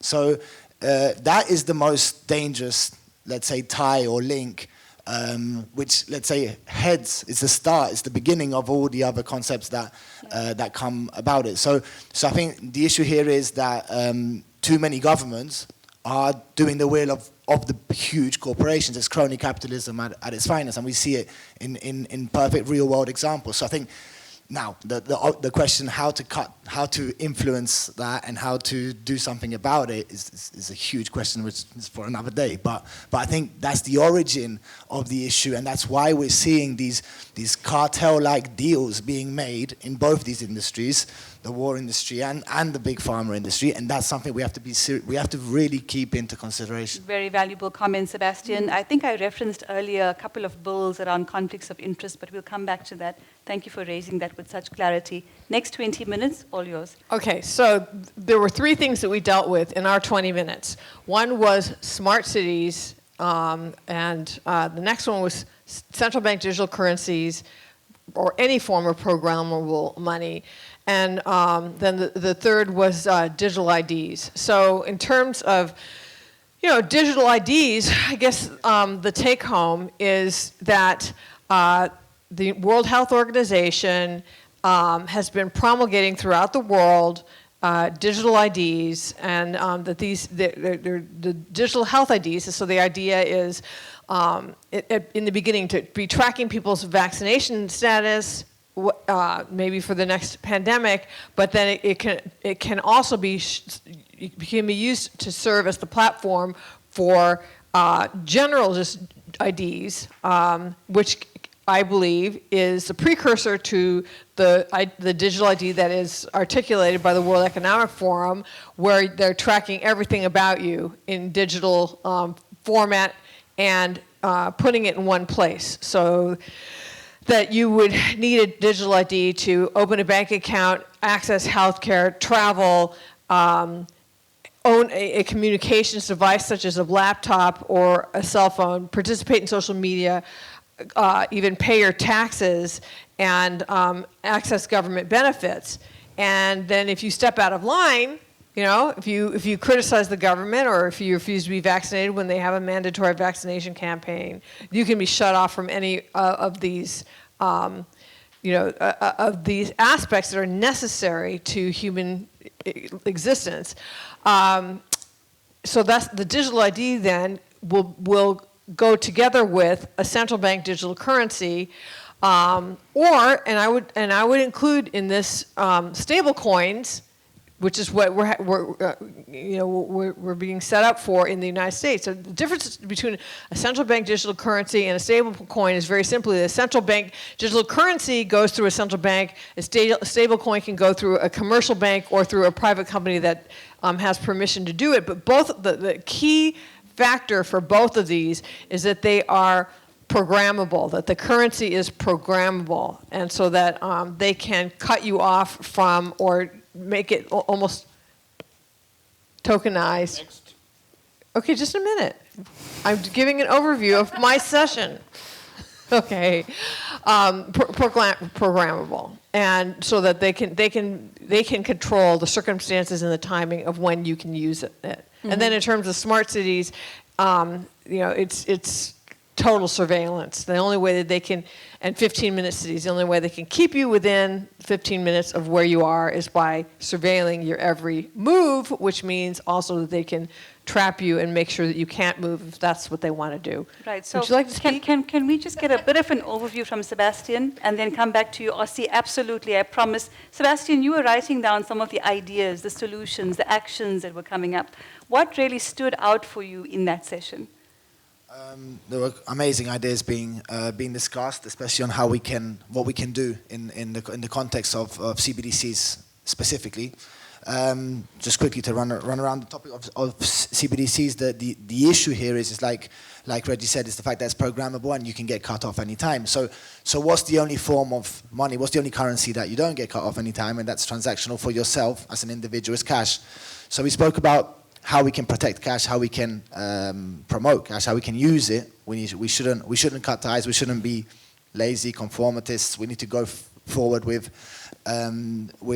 using cash and other methods of payment, because this is an issue. This is a push for what they're covering up as convenience. So they're going to sell it to us as convenience. They're going to sell it to younger people as convenience, and this is what makes this issue, particularly about CBDC and digital issues as well, so much harder to convey and address, because convenience sells amazingly. People love convenience. People love things easy.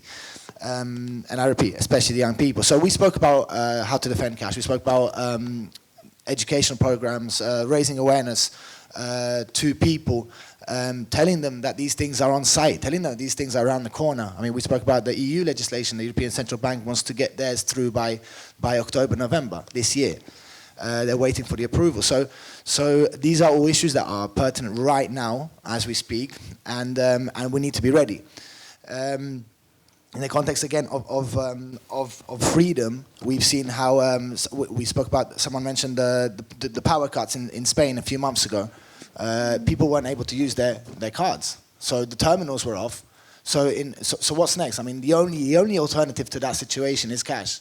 If you need to buy something urgently, medicine, someone for your family, anything, it's only cash. It's only going to save you in that kind of situation. So these are things we need to keep recalling. We need to keep repeating, because otherwise, these are concrete examples of things that could happen very soon and leave us with no alternatives. So I think those are the issues. And political pressure, put pressure on politicians who are not aligned with us and who are completely trying to basically sabotage our freedoms. Very good. Thank you. Ossi. Few words of the digital ID. Think now first, what is passport? What is passport? It's just a piece of paper. It's actually already digital ID in the database. Everybody of you are just info in the database, and the passport is just a piece of paper. And if you lose this piece of paper, they can print another piece of paper again. Digital ID is already here. And you actually don't need the passport. If you go to the desk in the airport, they just scan your face and then you are through. And this can be done already. It can be done with the piece of paper. But digital ID is already here. Everything that you can fear from digital ID can be done already. The same applies to the currency, any currency. It is just numbers in the bank accounts. And if they want to shut us out from the credit cards or watch what we are buying, it can be already done. You don't need the central bank digital currency here. It can be done. So that's why you need a hard cash that you can touch. Firewood, alcohol, whatever. Well, if it's crisis, I think the half a liter of booze is a good trade currency. Anything can be currency. If you watch the history of the money, then there are big stones or small shells or whatever. Anything can be currency. It's people don't understand currency. What is it? It could be anything. It's a pile of hay, and you can use it in McDonald's. This pile of hay with the modern technology, if you like. So but it can be cut already now. So the technology itself is not bad or good. It's just technology. But the problem is there how you use it. If it's that you cannot withdraw only what in Spain 3,000 euros a day or something like this, then it's not your money. Okay. But all this can be already be doing. Thank you, Ossi. Polly. Okay, I think this digitalization is the core thing. It's core thing of everything now and in the future. Like we just heard, it's already here, but they are trying to do it more and more in the future. And it's basically kind of what they're creating is open air digital prison for all of us. And we're all paying for our own imprisonment. That's the funny thing. It was many years ago when I looked at the video from Aaron Russo. He's a well-known documentarist and was a politician also in USA. And he was interviewed by, actually, I think it was Alex Jones. And it was a long time ago.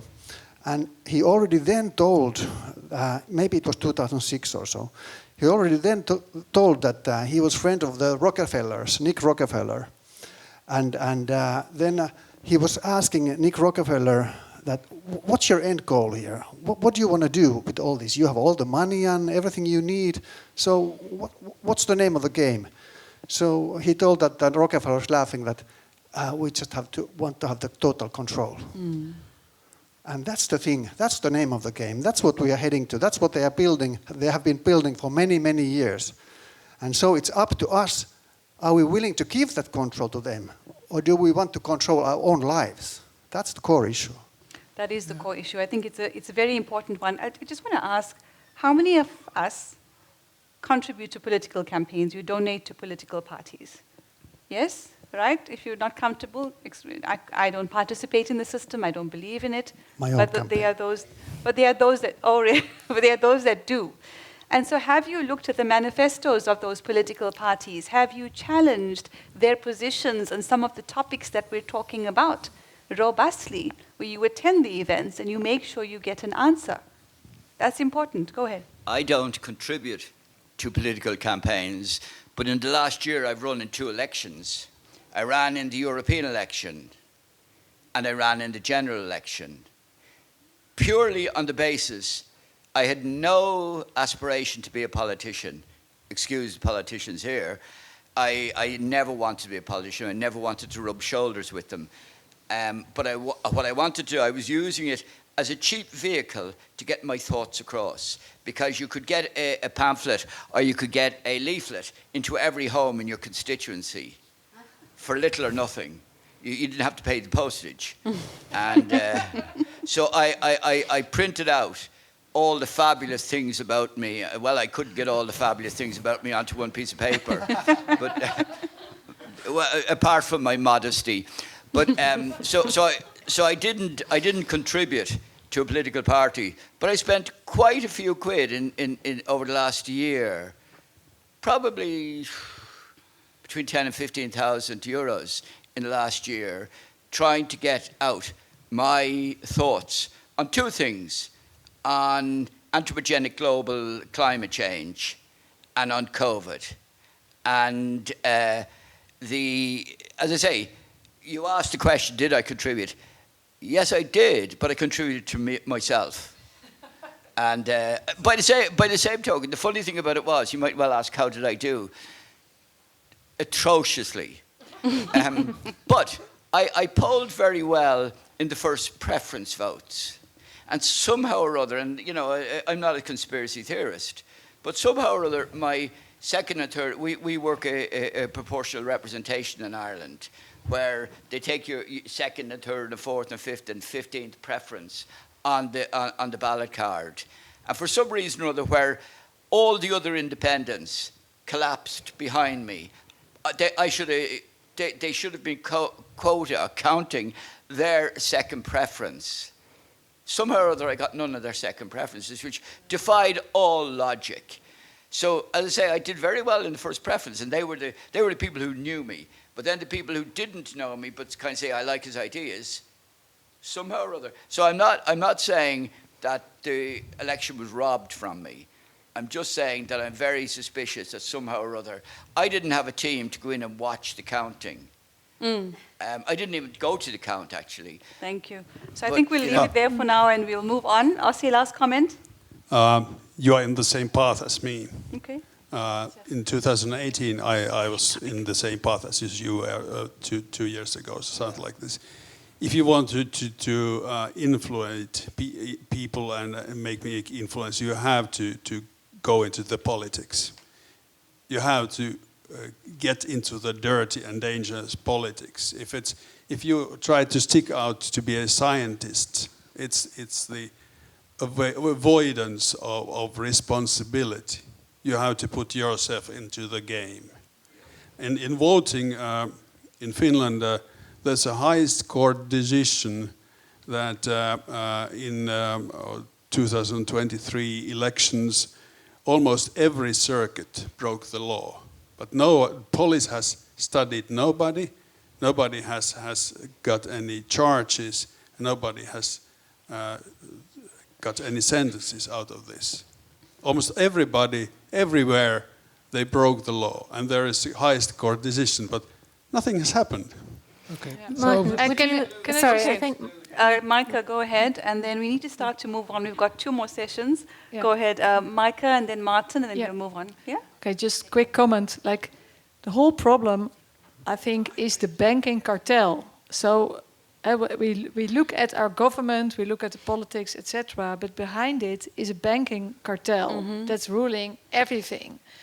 And the banking cartel is not only owning the banks, but it's also owning many other industries, such as pesticides, the whole industrial complex, the pharma, etc., etc. Everything, it turns out to be connected to and controlled from the top.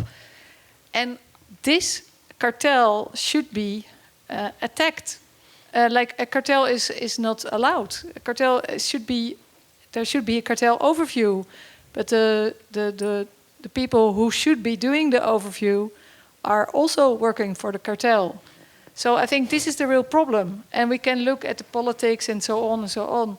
But like, it's of course it's outrageous that the Canadian truckers they would lose access to their bank accounts immediately, and this could be done for anything at any moment. Okay, so my take-home message is, so I don't know how many people are watching this digitally. I imagine more people are watching this digitally than not, but my take-home message is that the future is analog. And because that's your protection against all of these things that were discussed in this session. So the future is this, right? The future is meetings like this, analog, face-to-face. Absolutely, and bringing back flyers, right? Exactly. Yeah, bring back flyers and bring back the stencil machine. And back to nature, because we are these high tech environments that are being created for us are extremely fragile. You just have to see how everything's been electrified, and down to getting water, flushing the toilet even. And if there's no electricity, the toilet can't be flushed, and you can't get water to wash your hands at the basin, and you can't dry your hands. Yep. So it's a very fragile environment, and the obvious solution is just for us to get back to nature, because nature works. Right. So we've got about the banking. Handelsbanken, which is a big Scandinavian bank, closed down its operations in Finland, and I lost my credit card at the same time. It was very difficult to find a bank who could give me a credit card. They didn't want to give me a credit card. There were several reasons, but then that wasn't the problem. It's a best one, but they didn't want to give me a credit card because I'm a politically exposed person, etc. And but there is a rebel bank in Finland. I cannot name it here, but there's at least one rebel bank here in Finland across the Gulf. But I cannot name it here. But the Finnish bank sector is not unanimous. There are different kind of banks, small, middle-sized, and big ones, and there are rebel banks there, if you know what to look for. So there are options, at least in Finland, and there are bypasses, if you know what to look for. Thank you, Ossi. Okay, great. We've got two more topics, and that is the human rights law aspect, and of course, how do we build this movement? And we've got 30 minutes, so we've got to have to be very smart and very concise. So I just want to highlight this slide from Micah and my session this morning, which is the UN's expanded emergency powers, which probably came as a surprise to most of us. We've been very focused on the WHO, which is an extremely important topic. But we know these agencies operate under the auspices of the UN, which is an unelected and highly controversial body. And so we identified these at least 10 emergencies as defined by them that they want standing authority over. They've softened the language to say, no, it's not standing, because there was pushback. It's now convening and operationalizing and ensuring there's no misinformation and disinformation. It's interesting that you mentioned, Sebastian, the two items that were foremost on your mind is the big pharma and the weapons industrial complex, and those are the two that I'd highlighted in bold at the top because of the nearness of these types of crises in our lives right now. So do you have any thoughts on these emergencies that they want authority over, or the fact that they want authority over? Let's hear from our audience. Any thoughts on this topic? Were you surprised? Do you feel like they're not going to get this authority? Do you feel your governments might let them? What they would need to do to get that authority is to make more of these things happen, right? The more this happens and the more they can prove your governments can't handle it, the easier it is to establish the one world government. Any thoughts, questions, or ideas? Yes? I think our trouble is our government wants to hand it over, because then when things go wrong, they can say, oh, we were told to. Right. Good point. And your government is Dr. Jones? The UK. The UK It doesn't matter which party, they're all the same. Uni-party, yes, absolutely. I think the whole issue is this problem, reaction, solution thing. That they're creating problems so that they can hand us solutions which serve their purposes. And that's the whole idea behind this. And this is something what people need to also keep in mind. That's really one of the core issues as well. Yep. Has anyone mentioned the World Economic Forum yet, just in terms of... I think we did, but obviously there wasn't enough time to go into it in much detail. But the World Economic Forum, as we said, is the head in many ways, but there are also strings operating above that the front, which is the World Economic Forum. What's so interesting is Klaus Schwab has stepped down as chairperson, right? But if I remember correctly, he's been replaced by the former chair of Nestle, BlackRock. Larry Fink? Right? So these are the kind of people who are running things. And the reason I thought of the Nestle guy is because he's the guy who said water is not a human right. But they're busy stealing water from various communities and selling it back to us for a profit. We've got to protect our water. We've got to protect everything. So that's interesting because so as a scientist, you're always interested in the unknown, right? So the WEF, the World Economic Forum, is the known. But what is above that? What is in the unknown? Anybody has any idea about that? Banking Qatar. Yeah, I think there is a Bank of International I did some research into like who's above it, and it is like it's a group of cartels, like so it's Shell, Goldman Sachs, BlackRock, and so on. And above that there's the Trilateral Commission, and then above that is the Rockefeller family and Rothschilds probably as well. So it's kind of a network. It's like a pyramid. Is a pyramid? It's a pyramid or a network? It's a pyramid. Yeah, well, there are several networks. I think you mentioned CLC, Climate Leadership Coalition. Somebody mentioned it today. Well, anyway, it's a Finnish origin organization founded by Jorma Ollila, Nokia's former chairman, and Antti Herlin, who is the richest man in Finland, some 10 billion euro, the lift company Kone. It's his company. He also governs the private media and most of the public media too. He's the handler for the WEF to Finland, and they are all connected.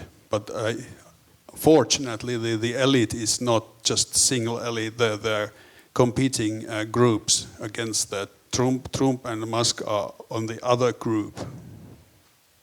Yeah. Club of Rome. Club of Rome, yeah. I think the important thing to understand is that the likes of the BIS, the Bank of International Settlements, they have diplomatic immunity. Their staff going through customs and that are treated like diplomats. And they are beyond the law. Like they literally are beyond the law. These people can actually carry what they like through customs. Now, the other thing you were talking about, the countries. Ireland is not a member of NATO, but our government, for some reason or other, are trying to remove what they refer to as the triple lock. And the triple lock is to prevent us not being a neutral country. But they're doing their utmost, as far as I understand, to get us into a situation where we would join a European army, which is in effect the NATO without the Americans. So, as I say, even in Ireland, and we've been traditionally neutral, like we go back to neutrality since we pushed the British out. Sorry. And as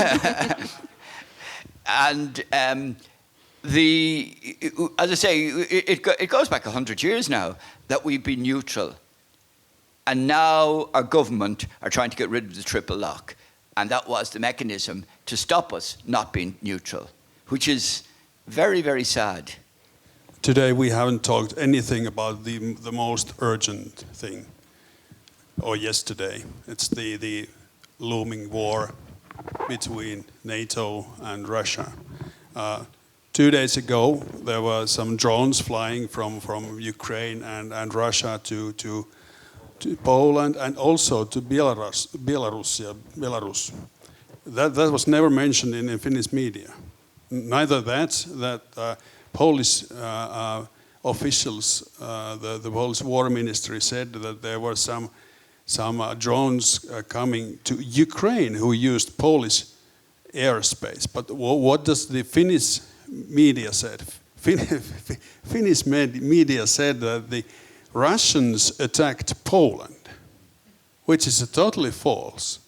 They try to get us into war, and this could be very soon, but it's not topic of this conference. But what is really important is the role of the media in everything, and we've discussed this, haven't we? That the same corporations that are controlling everything else also control the media. So the mainstream, the public just do not get the truth. They do not get access. There isn't a normal and fair and trustworthy ecology surrounding information. And that's why it's been so difficult for us to get the truth out to the public about what is really going on. Yeah, I want to just jump on this briefly. That in the United States is one of, I think, only 2 countries in the world that allows big pharma to advertise in our mainstream media. So when you have such a very large proportion of the media being financed by big pharma, they of course they're not going to publish anything that's negative about the pharmaceutical industry or about the conflicts of interest of the World Health Organization or about the injuries that people have had from the vaccines. It's a complete shutdown of that. And so what happens is that the people who watch the mainstream media, they don't get any of this information at all, and then the people who watch the alternative media get the information, and so that we are living basically in 2 completely alternative universes. And I think I know that I've experienced that with my kids. They think that I'm nuts because I have all this information, and I think that they're ignorant, and I send them stuff, and they won't read it. Yeah. But you can be standing next to somebody in line. Start a conversation, and you and that person are living in completely separate universes because of your media source. So I want to take a couple of minutes on solutions, and then we'll move on to how do we sustain the movement. Micah? Yeah, just a quick reply to that. I think we have to demand the right to hear 2 sides of the story in the same medium. It's ridiculous like that in a Dutch television, like we had during COVID-19, we had every day experts telling everything about the pandemic, just one-sided. This is not acceptable. I actually would like to add to that because just this past week, Senator Ron Johnson in the United States cross-examined Dr. Jake Scott, who's been the CNN vaccine expert, and he knew nothing about the way the COVID-19 injections were manufactured. He knew nothing about how they work, that they are actually mRNA genetic therapies. He didn't know that they were not the same as traditional vaccines. He didn't know that it goes into the cells and uses the cells machinery to make spike protein. He didn't know how long it lasted. He didn't know that it concentrated in the ovaries and the testes and so on. So he knew none of the information you would expect as the CNN vaccine expert. Absolutely. So I just you said that nobody touched on the how to react in case of big crisis like the one that you're mentioning. But I think this is what exactly my presentation tried to address, which is to have practical solutions or ways to face such a situation, whether war, whether a pandemic, whether a lie, to really assess what is going on. And the thing and the issue that I'm concerned with is that we have been put into a scenario all the time so frightening that people have said, a lot of them have disconnected themselves from it, which is actually a good reaction in some ways, because when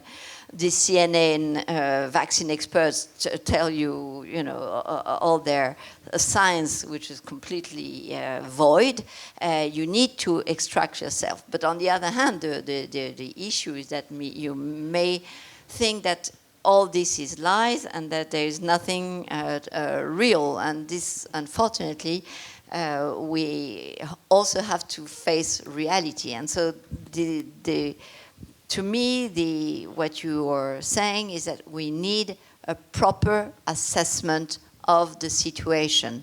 So I'm not saying that there is a frightening situation or there will not be, or I just say, I just ask the people to connect to themselves.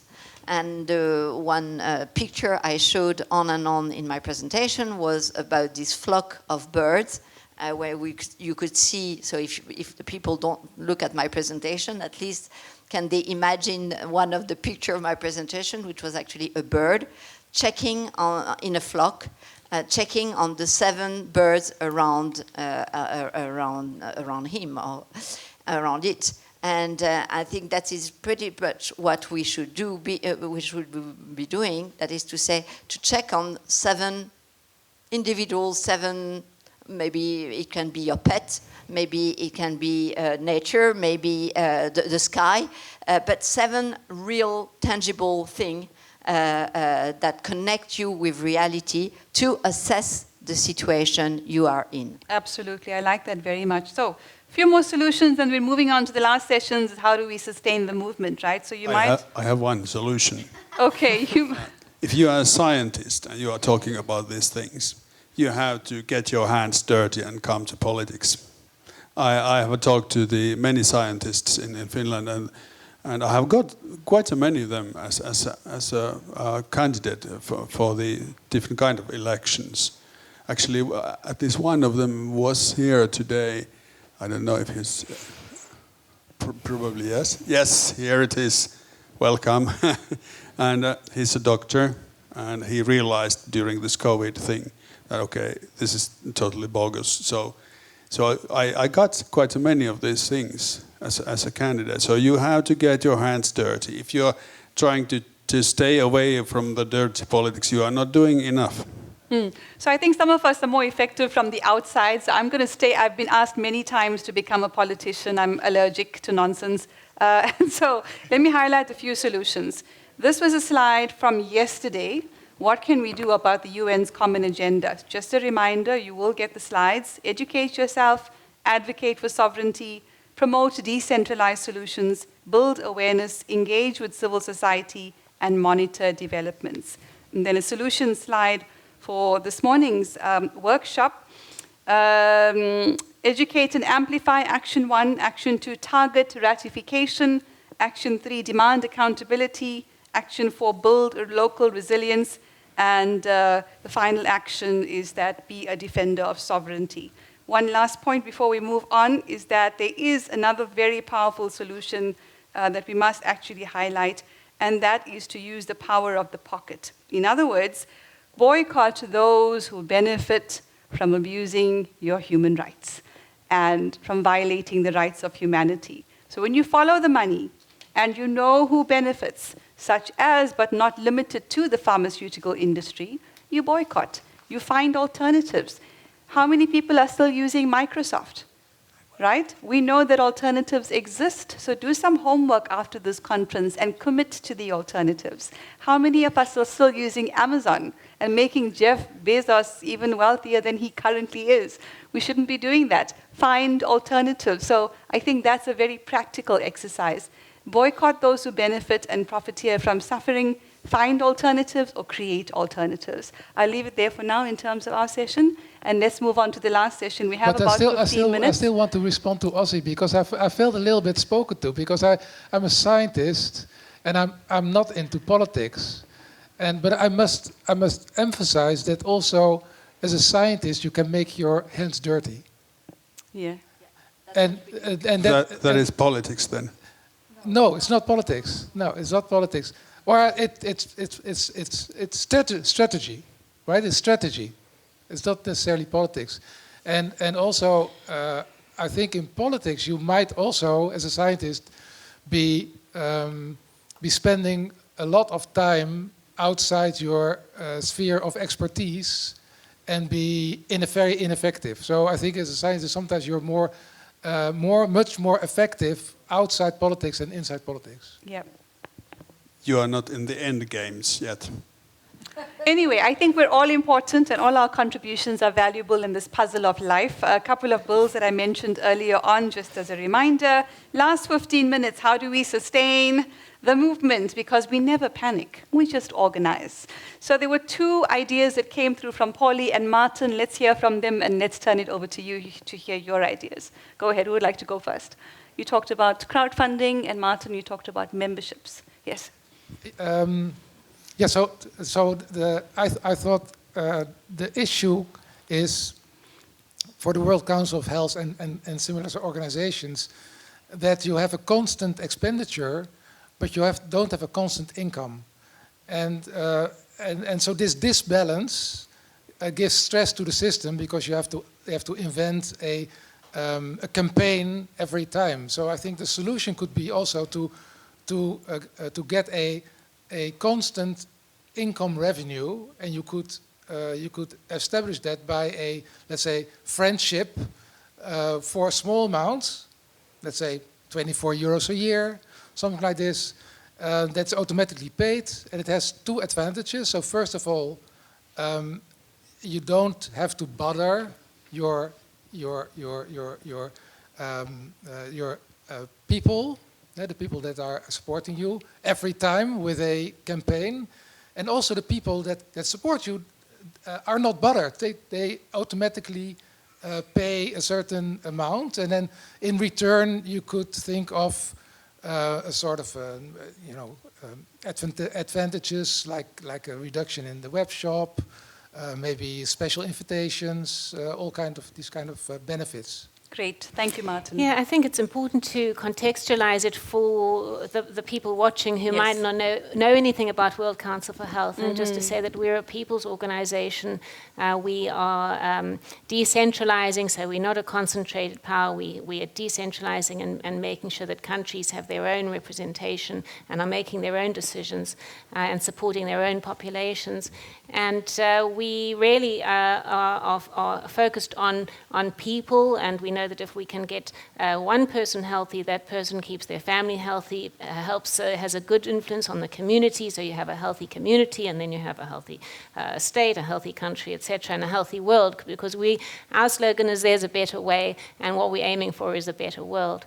And we have no conflicts of interest, so we don't accept funding from big pharma, and we don't accept funding from big tech and all of these organizations that exploit, and they mitigate, or they have these foundations that they then use to make more wealth for themselves in this sort of fake philanthropy. So we really value the support from individuals, and mostly we are funded by members of the public who appreciate the work that we do. But there is obviously the challenge of being sustainable, because we like to get our message across, so mostly we do things for free. We give most of our resources for free. So we value ideas on how to keep a people's movement like this, a better way movement, really to get it really sustained and flowing. Thank you so much, Polly, and then I think Alexandra, go ahead. Okay, thank you. So basically, the organizations like, as you see, World Council for Health is doing a very good job and important job for the benefit for all of us. And like we just heard, basically from the heart, not from the money. And there are many people who would like to participate somehow, but don't know how. And we have heard some ideas here, for example, hand out leaflets or so. And I would like to, by the way, name one guy from my home city, Mario, who was handing out kind of, I think, 40,000 or something leaflets during the COVID pandemic. One guy. And I'm sure he made some kind of difference. So that's one thing what you can do. But maybe the most, or the easiest thing is is to make a financial contribution. And then our job is to do make it possible for people to do that contribution. And I would just set some kind of a crowdfunding campaign, like GoFundMe or whatever. There are many crowdfunding systems, and to do this kind of campaign, which also serves for get publicity and make us more well known among people. And I would really encourage people to make this small donation, €1 from one person multiplied maybe a million times, so it makes a big difference. And the opposite side is having endless resources of money, but we have endless resources of people and humans and human minds, and that's what we need to use. So please come along, and I think the best way at this point is to make some little contribution. Nobody's becoming rich or putting it in their own pockets, but for our own benefit for all the people of the world. Thank you, Polly. Alex? Yeah. I just wanted to react on the slide here with the don't panic, because I don't even want to panic, because I think the most important is not to fear, because at the moment you are in fear, you already are in the wrong attitude for reacting properly in order to, once again, assess the situation you are in. And those fishers, I think that instead of saying don't panic, organize, they should say assess the situation. Is there a shark? Is there any danger? Is there something going on? Is there a tsunami or whatever? So assess the situation you are in. Not they tell you you are in, or not your neighbors tell you, or the social network tell you. Assess the situation you are in and cut the voices from those who scare you in order to remain proactive into your own life. This is. Thank you, Alexandra. So we really want to grow our country council network to beyond 50 countries, right? 194, 195. And so to do that, to be able to expand into more countries in Europe, to be able to do the kind of work that World Council for Health Estonia is doing, it requires ideas, it requires support. And so do you have any ideas on how we can expand our country councils? Maybe you know people in a country in which we don't have a presence yet that you could connect us with. Does anyone come to mind? Any ideas come to mind? I think we have had quite a few connections over this 2 days. So certainly it's been a very empowering experience, both personally and for the organization. You can just see we're going from strength to strength with the wonderful hearts and minds that we have attracted to this meeting. Wonderful. So we have, go ahead, Polly, and then I think we have a little appreciation moment. Maybe it could be incorporated in this crowdfunding project also, this... Country councils? Yeah. Yes. Thank you.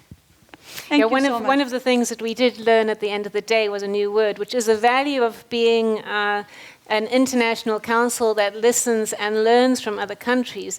We learned a word from Japan called ganbaru, and we sang a song, the word means let's do our best. So that's all we can do, and that's what everybody has been doing here these last 2 days, is our best.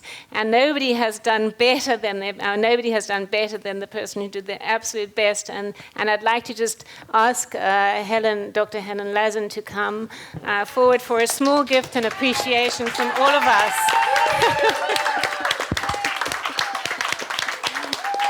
Can our tech team put the conference banner at the back? It's so beautiful. So we have WCH Estonia there at the top. I'll just close this one. I'll just... Thank you. It's been a wonderful conference and amazingly organized and cool and calm and delightful always. Dr. Lazen, Helen. Yes, your very own game I of was waiting for this personally from you. I was about to, and I did order it from Amazon like 1.5 months ago, and my card didn't go through. That's true. And then I was thinking, whatever, maybe I get it from the original source. Well, you have a signed copy and it has a quote. Yeah, that's why I wanted to order it in advance when you're coming, so I can get the sign. But now I got both from you, and I'm so thankful. Thank you so much. What does it say? To Helen, thank you for being a woman with me. A warrior. A warrior. Yeah. Wow. Not a warrior, but a warrior. Okay. The best way to fight Evil, yeah. evil is to make Energetic. progress in the good. Yes. The best way.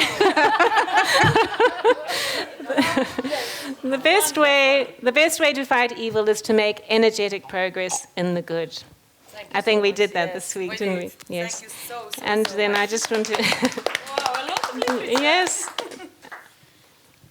Our World Council for Health guides. Yes, the Detox and Wellbeing Companion Guide, Autism New Horizons, Outsmarting in Coughs, Colds and Flu, Cancer and Metabolic Diseases. Wonderful. We keep it all.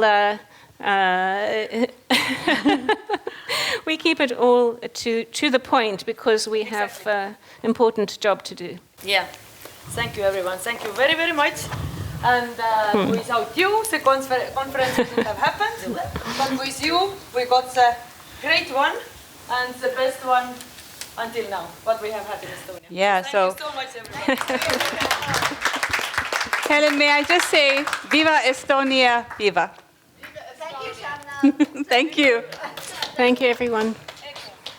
Day2, yeah.